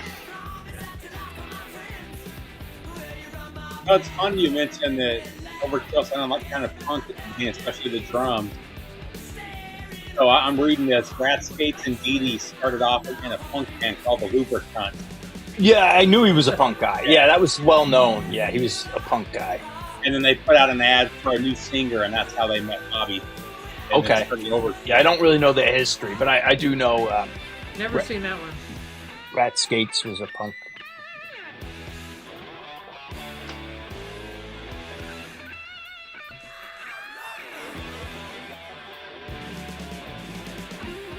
So did that guy get his record, Mark? Is he all good?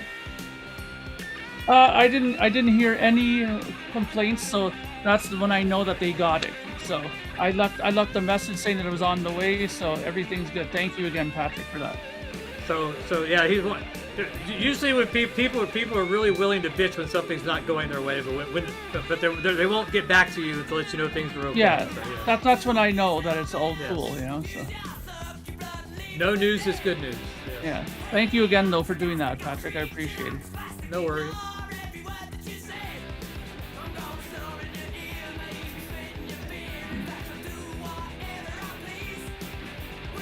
One thing I also did notice when I was in Texas is there are like 23 flavors of Dr. Pepper in Dallas, Texas. Wow. Literally 23 flavors. Flavors I've never seen anywhere else. I was like, I've never had any. Yeah, it's just like, wow. Yeah, if you go to, they've got the Coke place down in downtown Atlanta, and The push button sodas you can pick up. Yeah, after you do a tour of the whole place, at the end there's like 100 different flavors that they offer all around the world. It's pretty crazy stuff. Like fish flavored sodas. Oh God. Yeah, crazy. Yeah, I'm not a soda guy. Oh my God. Huh.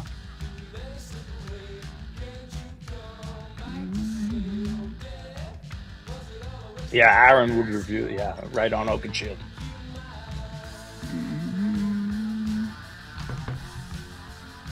The black cherry is not too bad. The cream and soda is really good.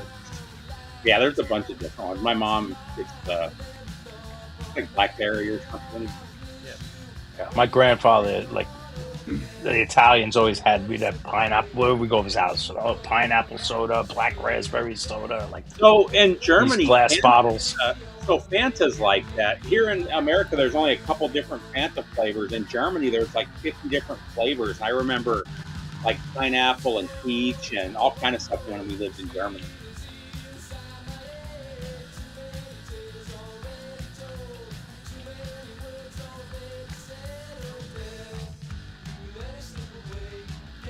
I know where this album is on sale for like $350.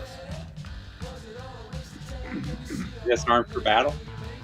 Yeah, I guess that Emerald album. Yeah, that's a great record. It's on the wall at not record. This isn't that Emerald though.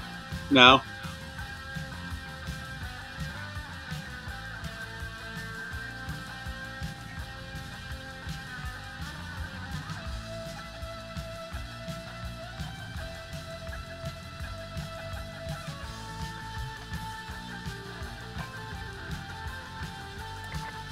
It's almost over. I don't want to sign this up.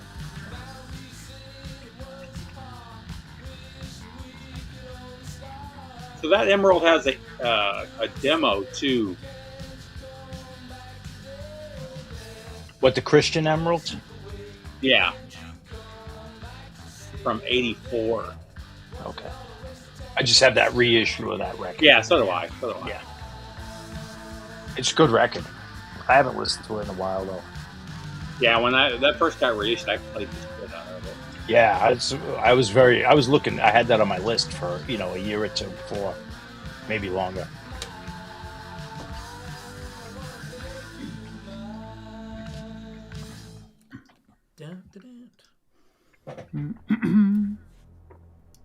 I like the cover. I like come out. I thought once the reissue came out, the price would go down, but it hasn't. It's still like $400 or $500. I bet that reissue sounds better though. Yeah, I don't know, but that's a real rare indie record though. Yeah,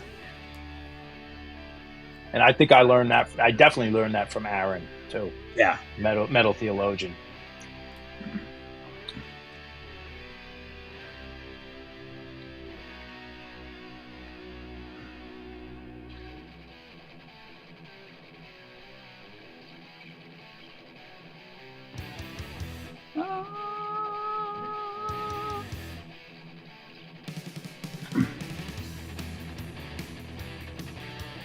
Queen of the Rhine. It does kind of have that vibe to it. Yeah, there's that kind of picking pattern there.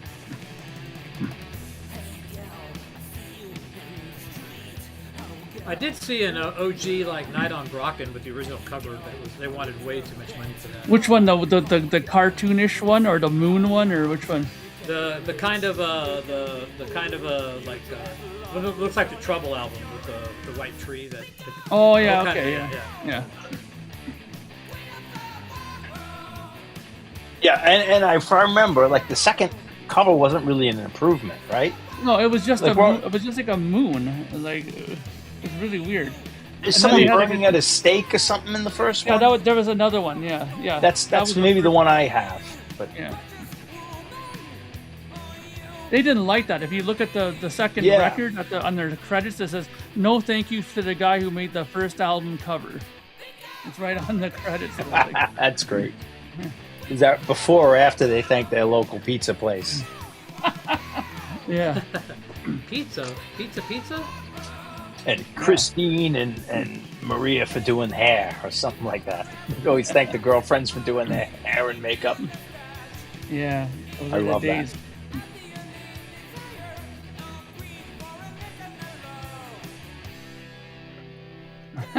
Patrick, are you going to let me buy this from you? Malea's asking. If I decide to sell it, you'll be the first person to get a shot at it. I'll put it that way. So. That's a no, Malea. Yeah. I don't think many other people are going to be chomping at the bit to get the Queen of the World by Palace. So. Sounds like Boston. That more than a feeling down part. yeah. When see my man.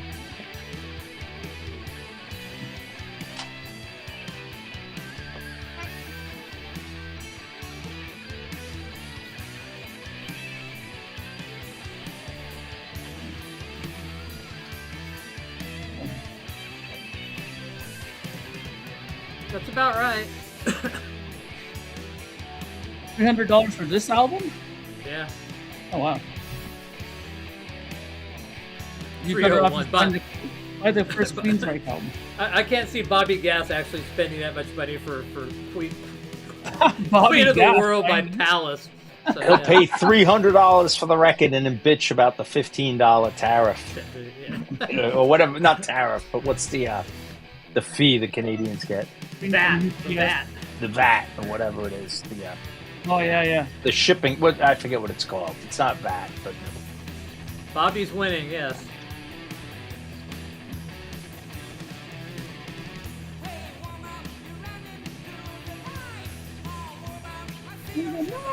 I'll give you $20 for it. 20 American? I don't like this vocalist. I think the vocalist is the weak link here. I think the name is the weak link. Palace. Yeah. There Well, we was know another that John- palace. There was another palace, right? Not one of the ass at the P-A-L-L-A-S. end of it, though. Yeah. We know that John's out. Yeah, there was a new wavy kind of a band called Palace with 2 L's. Were they new wavy or were they more proggy? I felt like they were more proggy, if I I remember. think I might actually have it since I. No, I didn't record it. It has a white cover, I think. I remember it's got like a white Yeah, cover or something. I felt like they were like more, like they were softer, heavy, like almost more proggy, like 80s prog, not like, well, not progressive rock, but proggy in the hard rock realm. Hey, Frank, welcome. Yeah, customs. That's the word I was looking for. Thank you, sir. I'm not the sharpest after like 6 o'clock, 6 p.m. And after a few Guinnesses, right? No, that doesn't help me either. Yeah.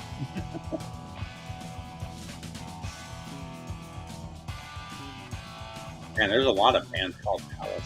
A lot of metal bands. Yeah. Oh, but ours is the 2 L's. Ours is the 2 S's. Like we have 2 L's and 2 S's. We have an umlaut on top of our A. Yeah. We are pronounced Palace. The other band is Palace.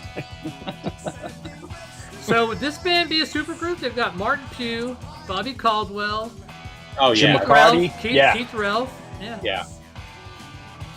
Yeah, but this album was better than any of their actual groups were. Captain Beyond. Well, would be, Yardbirds. I Captain- got to say the Yardbirds. Oh, yeah. Captain Beyond would be a supergroup. You got Deep Purple. You got Iron Butterfly. You got Johnny Winter. Yep. What Yep.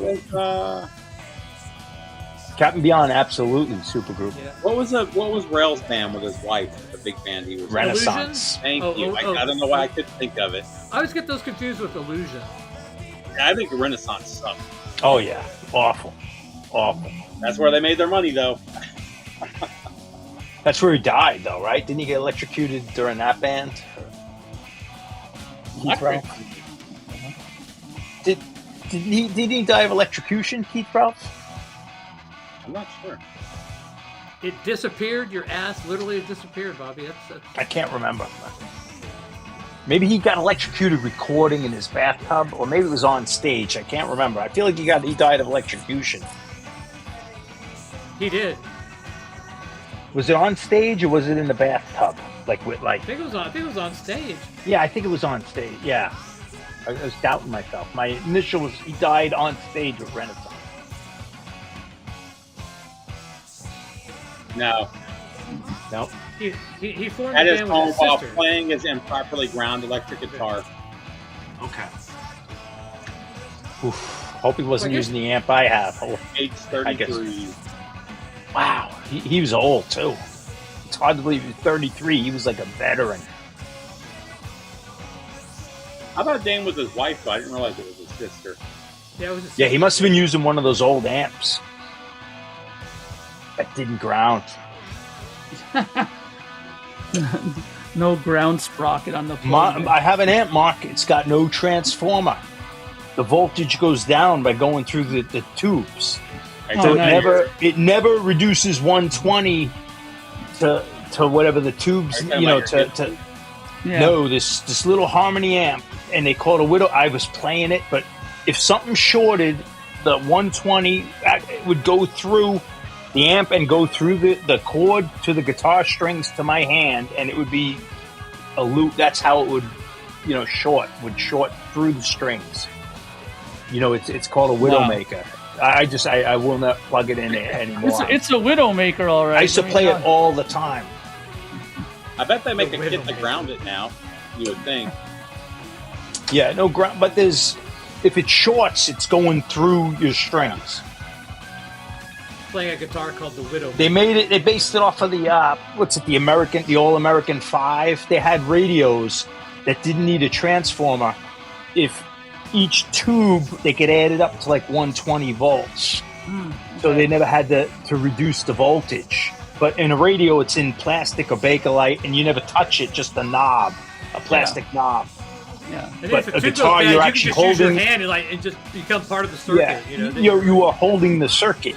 Like the strings become the circuit. I remember being it's stupid nuts. about, I remember in Japan, I didn't have an adapter that fit the ground on my amp, so I busted the ground off. Oh yeah, I do that all the time. Yeah, I've done that a bunch. I did I that still have today. extension cords like that. Yeah.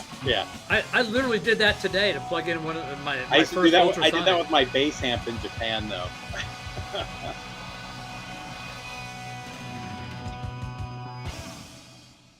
I'm not scared of electricity, but I'm scared of that amp. I was gonna say I'm not big on electricity, but is that safe to do, to bust off the ground thing there from the plug? It's not the smartest thing to do, but you're not risk of electrocution depending what you're doing.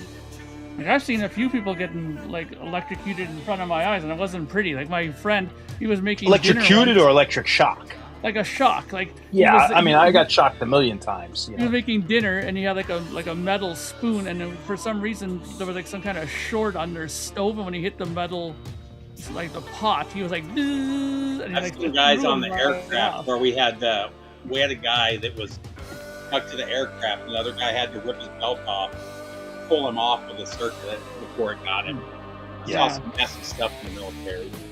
Oh yeah, I bet. Yeah, I never did high voltage stuff. So did you ever do that thing like on that one movie I saw Owen Wilson, he had a football on the carrier and they had the little thing That is went. psycho. You know how fast that thing shoots? That carries a 400,000-pound jet, I know. Hey, Lee. That was 100% not real. You could get a tee though and tee it up and do that, couldn't you? I don't think so, because you're also... You probably blow up the football. It's so windy. It's so windy on the ship to start with. Yeah, there's some serious pressure and tension on those things, I'm guessing. I mean, it hits so hard that it shakes the whole ship. It shakes the whole aircraft carrier when they launch. Oh wow. Okay. So you couldn't That's like a slingshot city. person like. that would Aircraft probably kill carries them. like a city, you know, right? Yeah, it's 5,000 people on the ship. Yeah.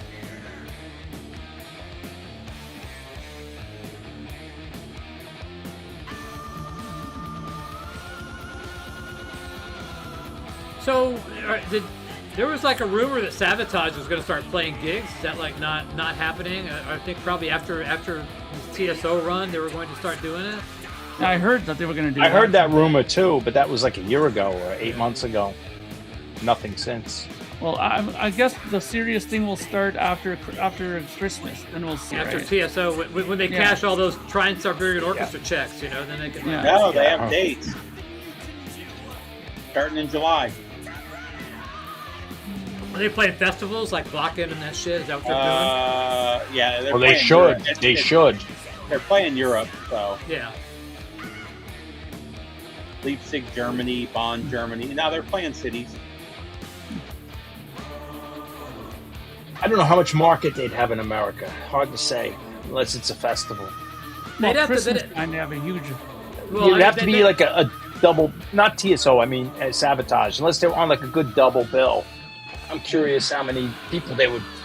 every from song the he makes Boston. weird noises. Every single song. He's already been. No, doing he it. doesn't. It's not. It's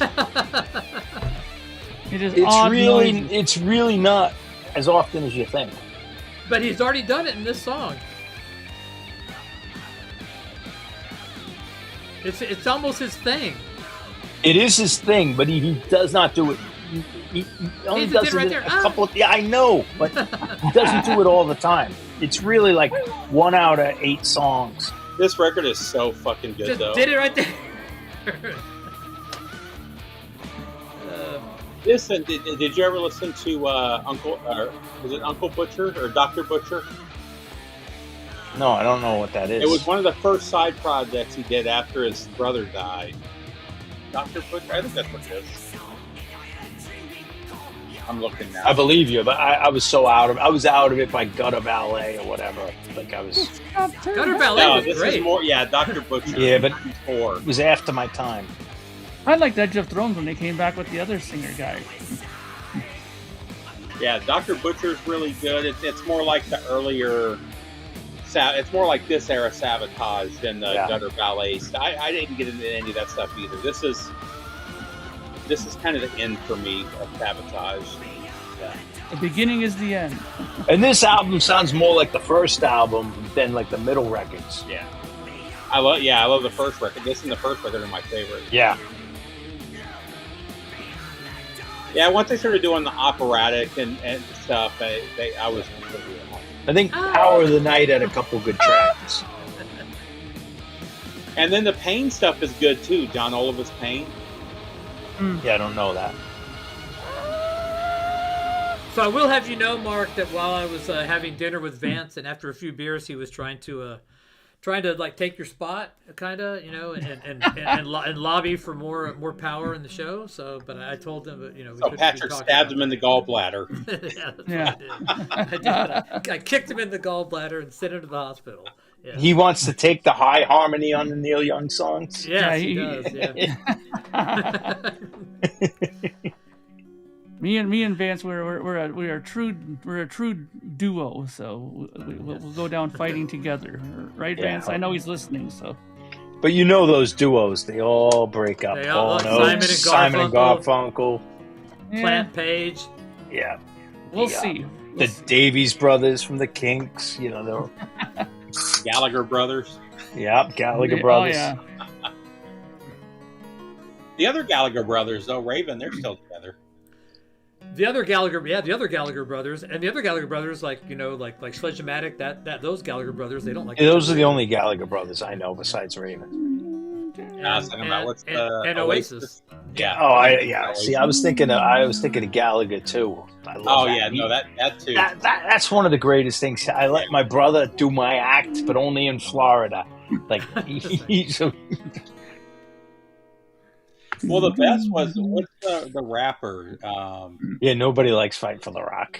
MF Just Doom, by the title. Really. that rapper that he wears that metal mask. That you always see the records at the record stores. It's a rapper called MF Doom. He's dead now, but you never knew if you were seeing him live because he was famous for setting up shows and not showing up. He would send a lookalike because you're wearing a mask and you can't see his mouth, so you can't tell if he's actually rapping or not.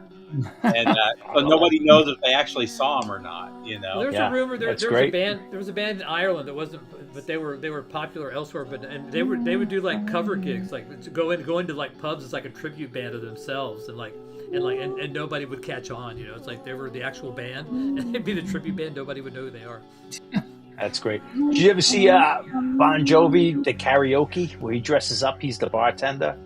Yeah. He's like a bartender, and like he's waiting for the karaoke and waiting for the Bon Jovi. They probably have it lined up, but Bon Jovi comes on like, "Oh, I love this," and they're singing. He's like, "No, you're not doing it right." He's got like a beard and everything. And he starts singing, and then he takes off his.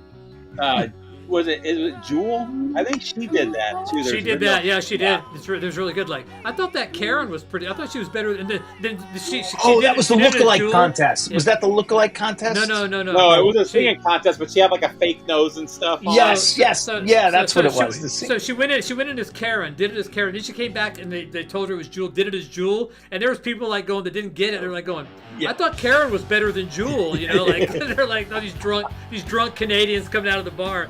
I think that Karen girl's got a shot. You know, it's like they didn't snap at it. You know, even after they told them that it was Jewel. Now the best story though is Dolly Parton, because she lost the Dolly Parton lookalike contest, and they didn't realize it was her, and she lost. Oh, nice.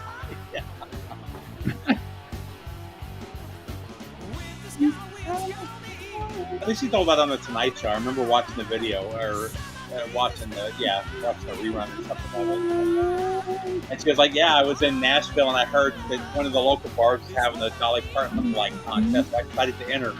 And she's like, "I got fourth place. I got fourth place. Yeah." Bino, I didn't see the hockey stick. I thought you were talking about the Hanson brothers. And I'm like, now I see the putting on the foil.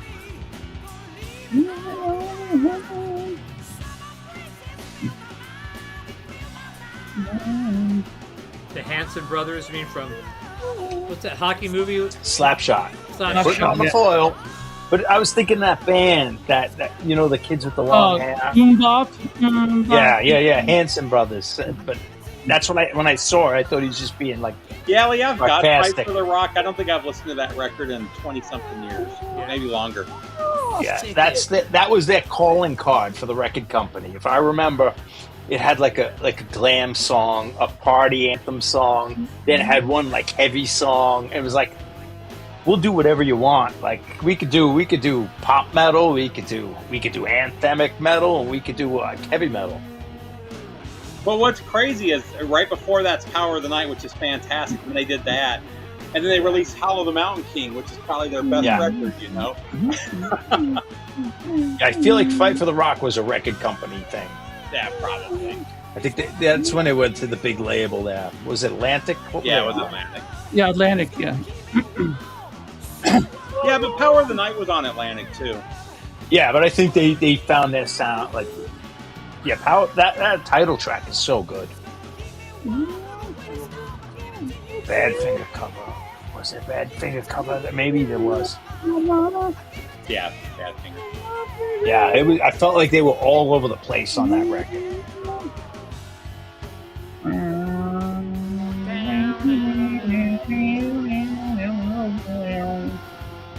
What a great solo.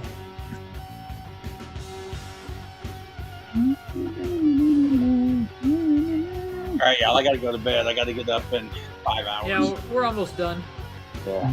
All right, Steve. Good to see you, brother. Yeah, on Friday. Good to see you. Yeah, have a good night, Steve. Yeah, good night all. Remember, don't fuck with me if we go to dinner. Just remember, it's not. It can end you up in the hospital. So, yeah. I'll make sure I get the chili with the beans in it. Yeah.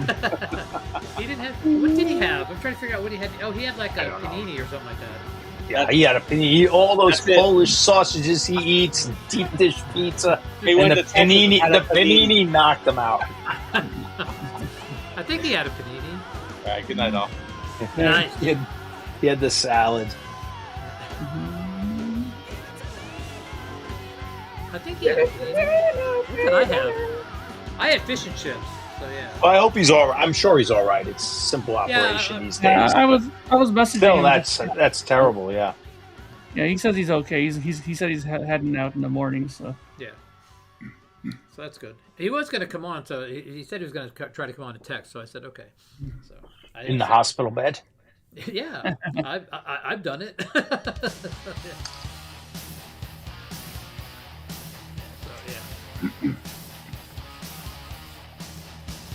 I got about 6 minutes left. All right.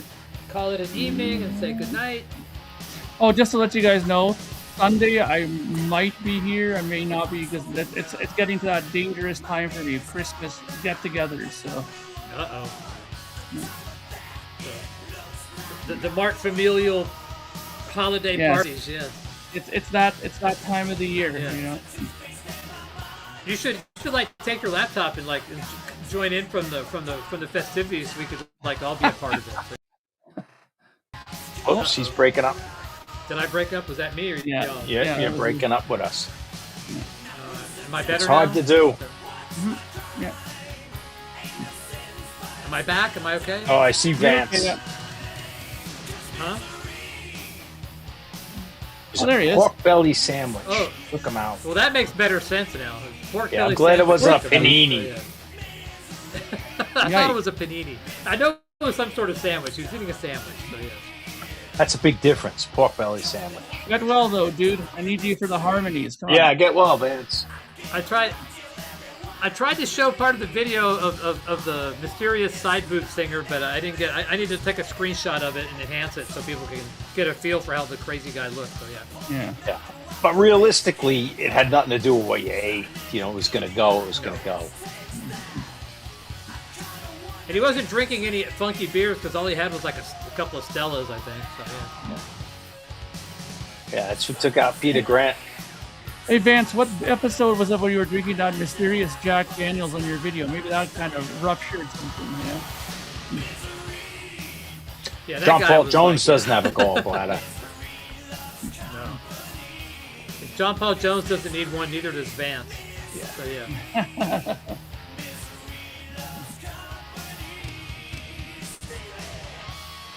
Steven.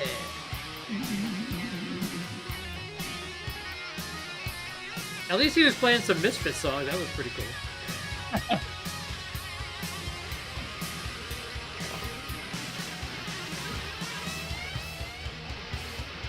Misfits are mainstream now, though, so it's not really a badge of honor. It's like playing Beatles songs.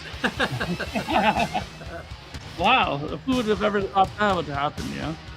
No kidding. Misfits is mainstream. Wow. I did get so Rhino had those like 14 days of Christmas thing they were doing, and so all those Sabbath Tony Martin era stuff were like $12-13 a piece, man. So I picked up those nice. to see what they sound like. Cool. Yeah, I got Tier and I got Cross Purposes on vinyl, yeah. 58 years of hot things, caught up. Yeah, probably, yeah. I doubt it was 58 years, but Yeah. I know what you're saying. Hey, at least you have a story. You can blame it on me or whatever, you know. So at least there's a story. You can go like, yeah, I met Patrick and ended up in the hospital. It's like, yeah.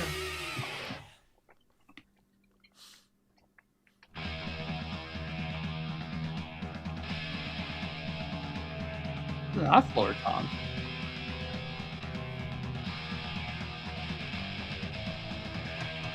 No bottom end on it at all. What's the engineer doing? Yeah.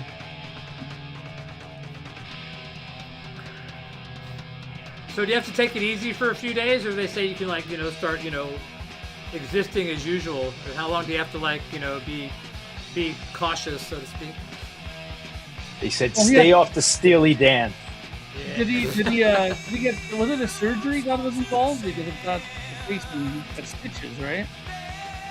I don't know if they can arthroscopically go in nowadays. And nowadays, man, they can do that shit. Yeah. Need my white blood cells down. Let's play DI, Pervert Nurse, and then we're gonna play Van Halen, Somebody Get Me a Doctor. Those are my band songs. You Pervert Nurse. I don't think Pervert Nurse would go over well. 4 weeks. Holy shit, dude! Wow. It's gonna be a minute. It's gonna be a minute long, Patrick. I guess you can't. I guess you can't. I guess you can't do the high notes or anything. So, Mark, you better start. 4 weeks, no singing. Yeah. That's a lot of extra work for Mark. Oh, so he's got other things going on. White blood cells now. Yeah. No stretching for 4 weeks. I feel for you, buddy. Oh, You don't have to play those, Patrick. That just because I told you. It will carry us to 9 o'clock proper. So yeah. That's what they said about food. 4 weeks.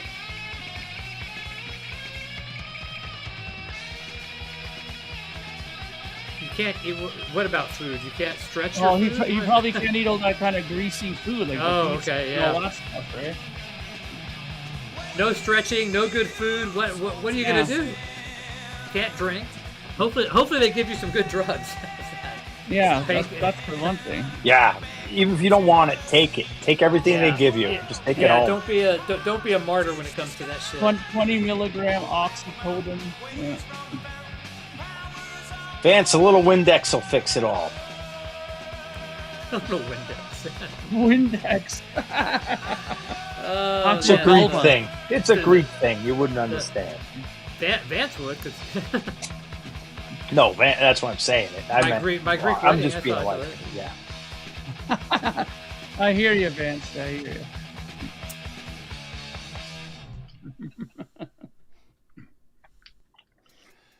Oh man.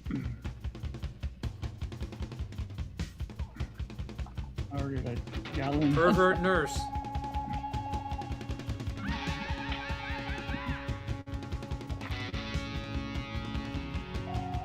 I hope you get out tomorrow. At least you can get out of the hospital. Do you have your own room, or are you with a roommate? And if you are with a roommate, better hope he's not snorer or something like that. That'll kill you. Bobby Gas, Led Zeppelin overdose. It's a very rare condition, but it happens. Own room, that's good, man. Yes, I cursed his gallbladder. Yes. Thank God you got your own room, dude.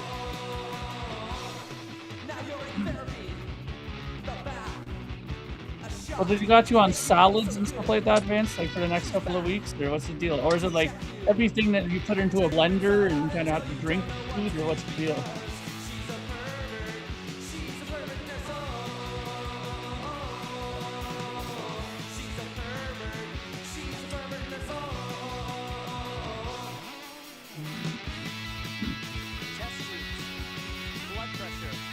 Blood pressure. What happened? God, you guys got to go back to the beginning of the whole show here. No. Texas is just too tough for him, Eddie. Vance and I went out to dinner, had a few beers, had some food. Vance couldn't handle it. His gallbladder overdosed, and he had to get his gallbladder removed. That's what happened. Yeah. That's not that bad. Rice, tuna salad, soups. Okay. Could be worse, man. Believe me. Could be dead. You know, Malea, most people like talking about Led Zeppelin. You're just one of those people that hates Led Zeppelin, even though I know you have a Led Zeppelin album in your collection.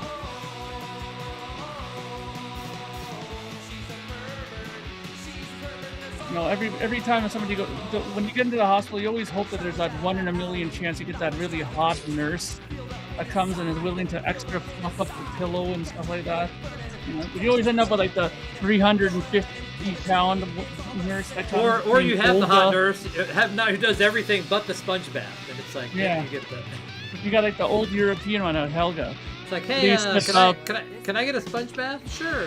Here, but I'm gonna get the sponge bath nurse. Yes. He's gonna get the same type of wheelchair Robert Plant had.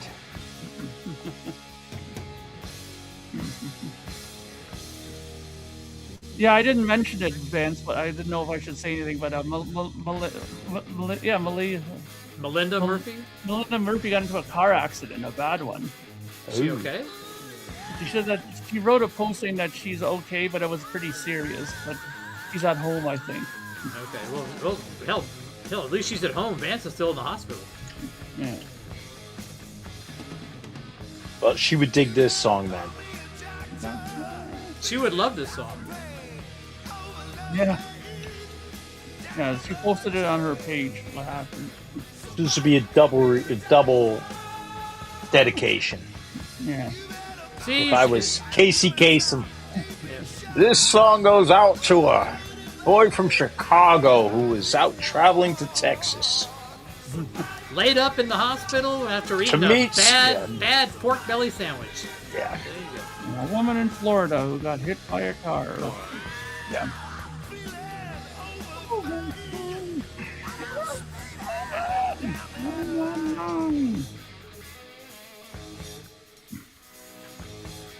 What does that say behind you, John? What is that big banner above you, right below above your head? Gary Glitter. That's a Gary Glitter scarf. I was wondering if that was Gary Glitter. Like going, That's a scarf. Oh, Gary why do Glitter you have scarf. a Gary Glitter? I had that before the whole Thailand, before he was in jail. Before he was in jail. I'm sitting there like going, is that really a But Gary those, like Glitter? the glam rock, like there's Bowie scarves and Slade scarves, but I got the Gary Glitter. It's got little fringes on the side. I'm sure you bust that one out every often to the clubs, eh? Yeah, I'm not a fan of Gary Glitter personally, but separate the artist from the art. But as far as like I should go. record room decor, it's okay. Yeah. And then now he puts the camera perfectly now. Oh, it's That's where it gone should go. now. Yeah. I got rid of it now. It's like, I was like, oh, is that fucking Gary Glitter? Vintage Gary Glitter scarf. Oh man, that it probably goes for big bucks now. I don't know. I don't think they'd even I don't know. Its allow it value to be might have sold. taken a nosedive. Yeah. Yeah. So yeah.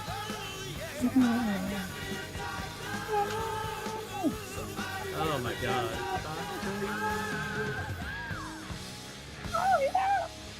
Somebody give me a shot. There you go.